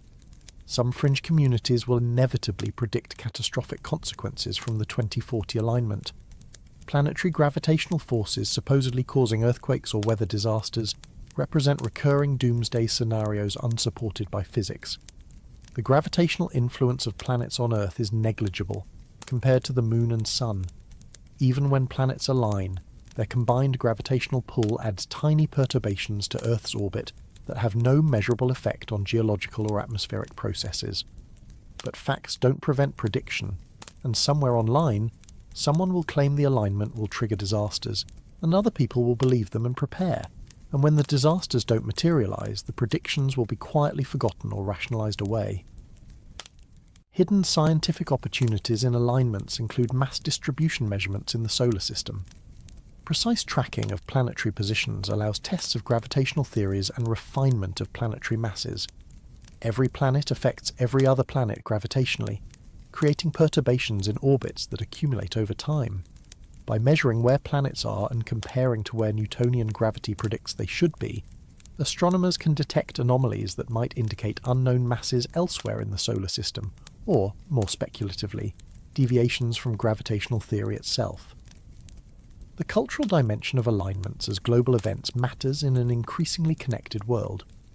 Unlike eclipses, which are visible only from specific geographic locations, planetary configurations are visible globally, weather permitting. This creates shared experiences across cultures and continents. In 2040, people in Tokyo and New York and Sydney and Lagos will see the same planetary arrangement, creating a moment of cosmic commonality that transcends political and cultural divisions. The comparison to a planetary choir works metaphorically. Each planet moves at its own tempo, Mercury racing around the Sun every 88 days, Neptune creeping, along taking 165 years per orbit. These different periods create complex rhythms and patterns over time. When planets cluster, it's like a moment in a long cosmic symphony, where multiple instruments sound simultaneously, creating a chord before drifting apart again into individual melodies. The metaphor shouldn't be pushed too far because planets don't actually make sounds or create music, but it captures something true about patterns and rhythms in orbital dynamics. Foreshadowing the 2052 supermoon creates continuity in the narrative. These alignment events and close approaches mark time in ways that transcend individual human lifespans. Someone born in 2040 will be 12 years old when the supermoon occurs, will be 20 when Apophis makes its close pass, will be middle-aged before the next major planetary alignment. These cosmic events provide waypoints in generational memory, shared experiences that define eras and give structure to historical time beyond human constructs like decades and centuries. Part 13. The Moon That Touches Earth. November the 9th, 2052, will bring the closest lunar approach of the 21st century, a supermoon so super that it strains the definition of the term. The Moon's orbit around Earth is not circular, but elliptical, meaning the Earth-Moon distance varies from about 363,000 kilometres at perigee, closest approach, to about 405,000 kilometres at apogee, furthest distance. This variation in distance causes variation in the Moon's apparent size as seen from Earth. When the Moon reaches perigee during its full phase, appearing at its largest and brightest, we call it a supermoon. The November 2052 supermoon will occur at an exceptionally close perigee, bringing the Moon to approximately 356,500 kilometres from Earth's centre. This is roughly 3% closer than typical supermoons and about 6% closer than average full moons. The distance might sound trivial in percentage terms, but remember we're comparing angular sizes, which depend on distance in nonlinear ways. A 6% decrease in distance produces about a 13% increase in apparent diameter and about a 30% increase in apparent brightness. The Moon will appear large enough at this closest approach that the size difference from average full moons becomes noticeable even without instruments. Place a full moon photograph from 2052 next to one from an average lunar distance, and the difference is obvious.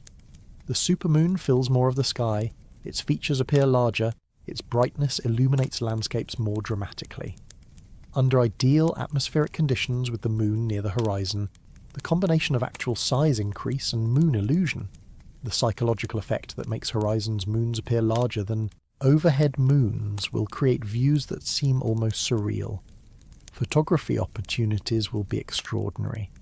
Lunar photographers wait for supermoons to capture the Moon, alongside landscape features, using the Moon's increased size to create dramatic compositions. The 2052 event will provide the ultimate opportunity for this generation of photographers. Planning will start years in advance, scouting locations where the Moon will rise or set behind interesting foreground subjects, calculating exact timing and positioning to get the shot. The brightness boost carries consequences beyond aesthetics. Moonlight in general is bright enough to cast shadows and affect nocturnal animal behaviour. Supermoon light is brighter still, potentially casting distinct shadows from objects and illuminating landscapes to levels approaching twilight. nocturnal animals that time their activities around lunar phases might respond to the unusual brightness. Predators that hunt using vision might have advantage over prey that rely on darkness for concealment. Prey species might alter their behavior, staying hidden during the brightest hours. Extreme tides represent the most significant physical consequence of close lunar approaches. Ocean tides result from gravitational gradient, the difference in Moon's gravitational pull on the near side of Earth compared to the far side. This gradient creates two tidal bulges, one facing the Moon and one opposite, and Earth's rotation carries coastlines through these bulges, producing the familiar twice-daily tidal cycle. The strength of tides depends on the Moon's distance, with closer moons creating stronger gradients and therefore higher tides. Spring tides, the highest tides occurring during new and full moon, when Sun and Moon align, will be amplified during the 2052 supermoon. Coastal areas already experiencing high spring tides will see water levels several centimetres higher than usual. This might not sound dramatic, but at high tide during storms, those extra centimetres can mean the difference between water staying in channels versus overtopping seawalls and flooding coastal infrastructure. Coastal flood warnings will likely be issued for vulnerable areas, particularly those already dealing with sea level rise from climate change. Seismic coupling speculation enters murkier territory. Some researchers have explored statistical correlations between lunar phase and tidal forces with earthquake occurrence, looking for evidence that tidal stress on faults might trigger earthquakes that are already close to failure. The mainstream consensus is that any such effect, if it exists at all, is negligibly small. Faults fail when accumulated tectonic stress exceeds friction holding them locked. Tidal stresses are orders of magnitude weaker than tectonic stresses. However, for faults already at the threshold of failure, even tiny additional stresses might theoretically provide the trigger. Studies have found weak correlations between tides and earthquakes in some fault systems, but not others, with effects so small they're difficult to separate from statistical noise. The 2052 supermoon will provide a natural experiment. If tidal triggering is real and measurable, we might expect slightly elevated earthquake rates globally during the days around closest approach. If rates remain normal, it further supports the conclusion that tidal effects on seismicity are negligible. Cultural response to the supermoon will likely include both celebration and anxiety. Festivals and public viewing events will draw crowds to dark sky locations and famous landmarks. Lunar eclipses, when they coincide with supermoons, become media spectacles attracting millions of viewers. Even without an eclipse, the record-setting nature of the 2052 event will generate interest. Simultaneously, various doomsday predictions and apocalyptic interpretations will circulate online, claiming the close approach portends disasters. These predictions follow predictable patterns and will be equally predictably wrong, but they'll briefly attract attention and cause unnecessary anxiety among people unfamiliar with astronomical facts. The phrase "the night that glowed like day" exaggerates, but captures the qualitative experience of extremely bright moonlight. Human eyes adapt to darkness, pupils dilating to gather more light, photoreceptor cells increasing sensitivity. Under full dark adaptation, the sensitivity range of human vision spans many orders of magnitude. Moonlight on a typical full moon provides enough illumination to walk comfortably, read large print, and see colours vaguely. Supermoonlight pushes this further, potentially allowing reading of normal print and seeing colours more vividly. Combined with high atmospheric clarity and dark surroundings, the experience approaches the illumination level of deep twilight. Atmospheric scattering studies benefit from bright moonlight, because lunar illumination provides a stable light source for measuring atmospheric properties. Research groups studying aerosols, clouds, and atmospheric chemistry sometimes use moonlight as calibration, or to extend observations beyond daylight hours. The supermoon provides unusually high signal levels, potentially allowing more precise measurements or detection of subtle effects normally below detection thresholds. citizen science projects could coordinate global observations of the supermoon, collecting data on apparent brightness, colour, and atmospheric effects from observers worldwide. Similar projects have successfully collected eclipse observations, meteor counts, and aurora reports, building data sets that supplement professional observations and engage public interest in astronomy. The supermoon offers an accessible target that anyone can observe and photograph, lowering barriers to participation. The transition to discussing comets that may outshine even this supermoon sets up the final narrative beats. The moon at its closest approach will be spectacular, but it's a regular phenomenon, the closest of a continuous series of supermoons that recur monthly in varying degrees.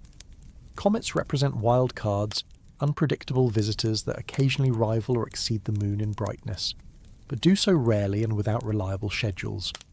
The comparison highlights different types of cosmic phenomena, the predictable cyclic motions of bodies locked in regular orbits versus the chaotic punctuated appearances of comets falling from the outer darkness. Part 14, 2060, the brightest comet ever.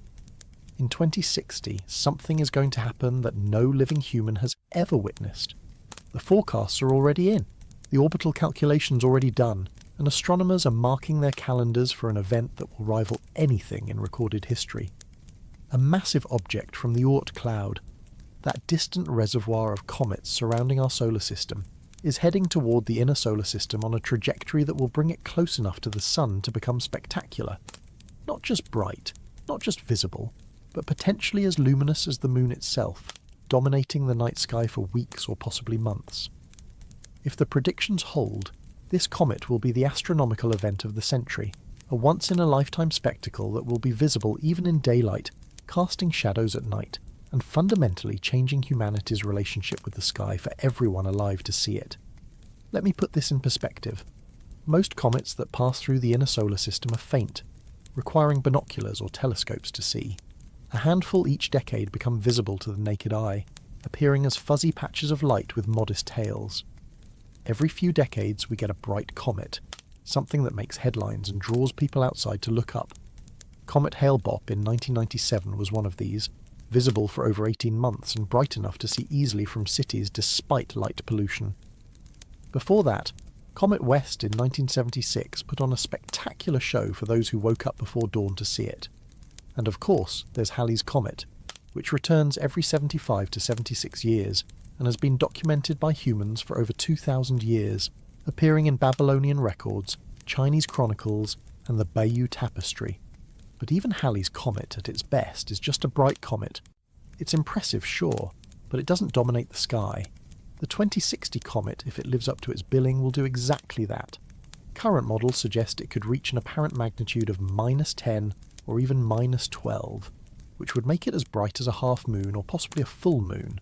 To understand what this means, you need to know that the magnitude scale is logarithmic and backwards. The Sun has an apparent magnitude of -26.7. The full moon is -12.7. Venus, at its brightest, is about -4.9. A bright comet like Hale-Bopp topped out at around -1. Each step represents roughly 2.5 times more light, so a magnitude -10 comet isn't just twice as bright as Hale-Bopp, it's thousands of times brighter. What creates a comet this spectacular? Size matters, obviously. The nucleus of the 2060 comet is estimated to be absolutely enormous, possibly 50 to 100 kilometers across, making it one of the largest objects ever to visit the inner solar system from the Oort cloud. For comparison, the nucleus of Comet Hale-Bopp was roughly 60 kilometers across, and that was already considered huge. But size alone isn't enough.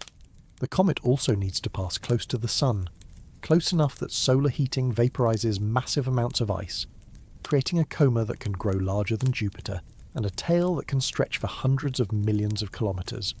The 2060 comet checks all these boxes. Its perihelion will bring it within about 0.3 astronomical units, roughly 45 million kilometers, which is inside Mercury's orbit. At that distance, the Sun's heat will vaporize not just water ice, but also more volatile compounds like carbon monoxide and carbon dioxide. But beyond the science, there's something deeper happening here. For one brief moment in 2060, humanity will share a common experience. People in every country, on every continent, will look up and see the same thing. A comet so bright it can't be ignored, so spectacular it transcends language and culture and politics. The 2060 comet will be impossible to miss. It will dominate the twilight and nighttime sky, visible even from brightly lit cities, casting enough light to read by if you're in a dark location. And here's where things get interesting, and maybe a little unsettling. What happens when you introduce a light source into the night sky that rivals the moon? We know that moonlight affects ecosystems. Nocturnal animals adjust their behaviour based on lunar phases. Predators hunt differently during full moons. Human circadian rhythms, the internal clocks that regulate our sleep-wake cycles, are influenced by ambient light levels. For the entire time humans have existed, the moon has been the brightest object in the night sky. What happens when we throw a third variable into that equation? The truth is, we don't know. The comet will be visible for weeks, possibly months, and during that time it will be pumping light into the nighttime environment at levels Earth hasn't experienced from a comet in recorded history. Now, let's talk about the less pleasant possibilities. Whenever a comet gets this close to Earth, people start worrying about impacts and catastrophes. Let me be clear. The 2060 comet is not going to hit Earth. Its orbit is well characterized, and it will miss us by millions of kilometers. But that doesn't mean it's completely harmless. Comets shed material as they approach the sun. Dust, small particles, sometimes even larger fragments break off and spread out along the comet's orbit. If Earth's orbit happens to intersect the comet's orbit after the comet has passed, we could encounter this debris stream, creating a spectacular meteor shower. But there's a more concerning scenario that, while unlikely, isn't impossible. Comets sometimes break apart as they approach the sun. The thermal stress, the tidal forces, the outgassing pressure, all of these can cause structural failure in a comet's nucleus. If the 2060 comet were to fragment, and if one of those fragments happened to have an orbit that brought it closer to Earth than predicted, we'd have a problem. The odds are extremely low, but it's not impossible. This is why asteroid and comet tracking has become such a serious endeavour. But hopefully the dominant response will be awe, because whatever else it is, the 2060 comet will be beautiful. It will be a reminder that we live in a universe capable of creating spectacular phenomena. For a few weeks or months, dinner conversations will include discussions of tail structures and coma dynamics. Children will stay up late to see the comet. It will become part of the cultural fabric of that generation. And when it's over, when the comet has swung around the sun and is heading back to the outer solar system, we'll be left with photographs and memories. But even as it fades, there's another date on the cosmic calendar that represents an equally profound milestone. Part 15, 2177, Pluto's first birthday and cosmic reflection. On February 18th, 1930, a young astronomer named Clyde Tombaugh was examining photographic plates at the Lowell Observatory in Flagstaff, Arizona. He was searching for a predicted ninth planet, a world beyond Neptune that might explain slight irregularities in the outer planet's orbits. The work was tedious, comparing pairs of photographs taken days apart, looking for anything that moved against the background of stars, and then he found it, a tiny dot that had shifted position between exposures, Planet X, the ninth planet, Pluto. The discovery made headlines around the world. Pluto was the first planet discovered by an American, and it captured the public imagination in ways that astronomical discoveries rarely do. The name Pluto, suggested by an 11-year-old girl in England named Venetia Burney, seemed perfect. The god of the underworld for the distant, dark world at the edge of the solar system. For 76 years, schoolchildren learned that the solar system had 9 planets, and Pluto, tiny and mysterious, was the last outpost before the great darkness of interstellar space. And then, in 2006, the International Astronomical Union redefined what it means to be a planet. Pluto met 2 of the 3 criteria, but failed the third. It hadn't cleared its orbital neighbourhood of other debris. Under the new definition, Pluto was reclassified as a dwarf planet, and the solar system was back to 8 planets. The demotion was met with surprising public outcry. People felt affection for Pluto, this distant, underdog world. But here's something that puts all of this in perspective.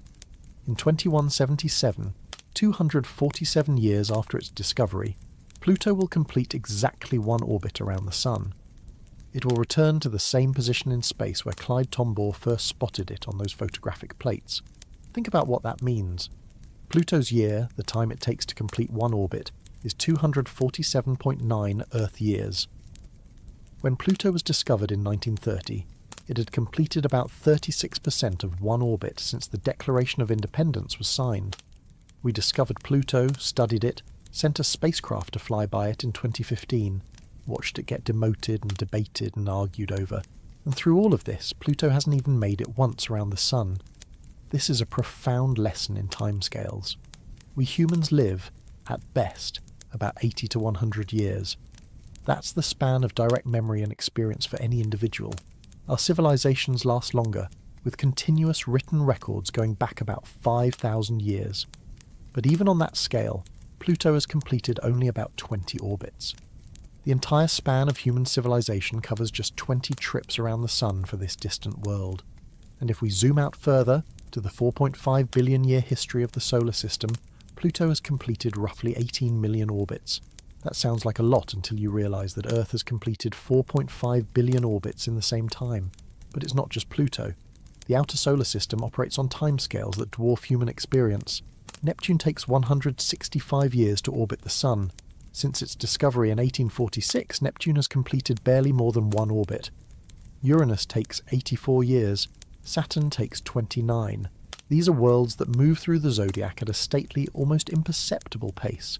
Ancient astrologers only knew of 5 planets beyond Earth because those are the only ones that move noticeably across the sky within a human lifetime. And this raises an interesting question. What's the longest timescale that humans can truly comprehend? We can intellectually understand that the universe is 13.8 billion years old, that the Sun formed 4.5 billion years ago. We can recite these numbers, put them in textbooks, teach them to students. But do we really grasp them? Can any human mind truly hold 13 billion years of time in its head in a way that feels real? Probably not. Our intuition is calibrated to human lifetimes, to the span of years we expect to live. Beyond a few generations, time becomes abstract. This is why Pluto's first birthday since discovery is such a poignant marker. It's a timescale that's just barely comprehensible to our civilization. 247 years spans from 1777 to 2177, over a century and a half in our future. It's longer than any human life, longer than most institutions survive, but short enough that we can trace cultural continuity. People in 2177 will be able to look back at records from Pluto's discovery and understand what those astronomers were doing and why it mattered. But when Pluto completes that first orbit in 2177, it will just be beginning its second orbit since discovery. And that second orbit will take another 247 years. Pluto won't complete a third orbit until 2671. The people who will witness Pluto's second birthday haven't been born yet, and won't be born for centuries. And by then, will humans still care about Pluto? Will we still be watching the skies, tracking the planets, marking these cosmic milestones? I'd like to think we will be.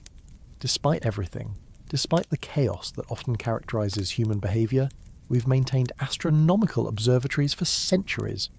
We've kept records, passed down knowledge, built on the discoveries of previous generations. The fact that we can calculate Pluto's orbit and predict its position in 2177 is a testament to the power of accumulated knowledge, of humans working across generations toward common goals. And speaking of long timescales, consider this. When 3I-ATLAS entered our solar system in 2024, it had been journeying through interstellar space for millions of years. If it was ejected from a star system 10 light-years away, travelling at 66 kilometers per second, it would have taken about 45,000 years to cover that distance. During that entire time, this comet was frozen, unchanged, drifting through the void. And then it spent a few months in our solar system, got destroyed by the Sun, and was gone. But understanding isn't the same as experiencing. We can calculate Pluto's orbit, but we can't feel what it's like to take 247 years to circle the Sun. We can measure the Sun's lifetime at 10 billion years, but we can't viscerally grasp that span of time. We're bounded by our biology, our mortality, our place in space and time. When Clyde Tombaugh discovered Pluto in 1930, he was 24 years old. He died in 1997 at age 90, having lived to see spacecraft visit every planet in the solar system, to see humans walk on the moon. But he never saw Pluto complete an orbit. No human who was alive when Pluto was discovered will live to see its first birthday. That milestone will belong to people not yet born.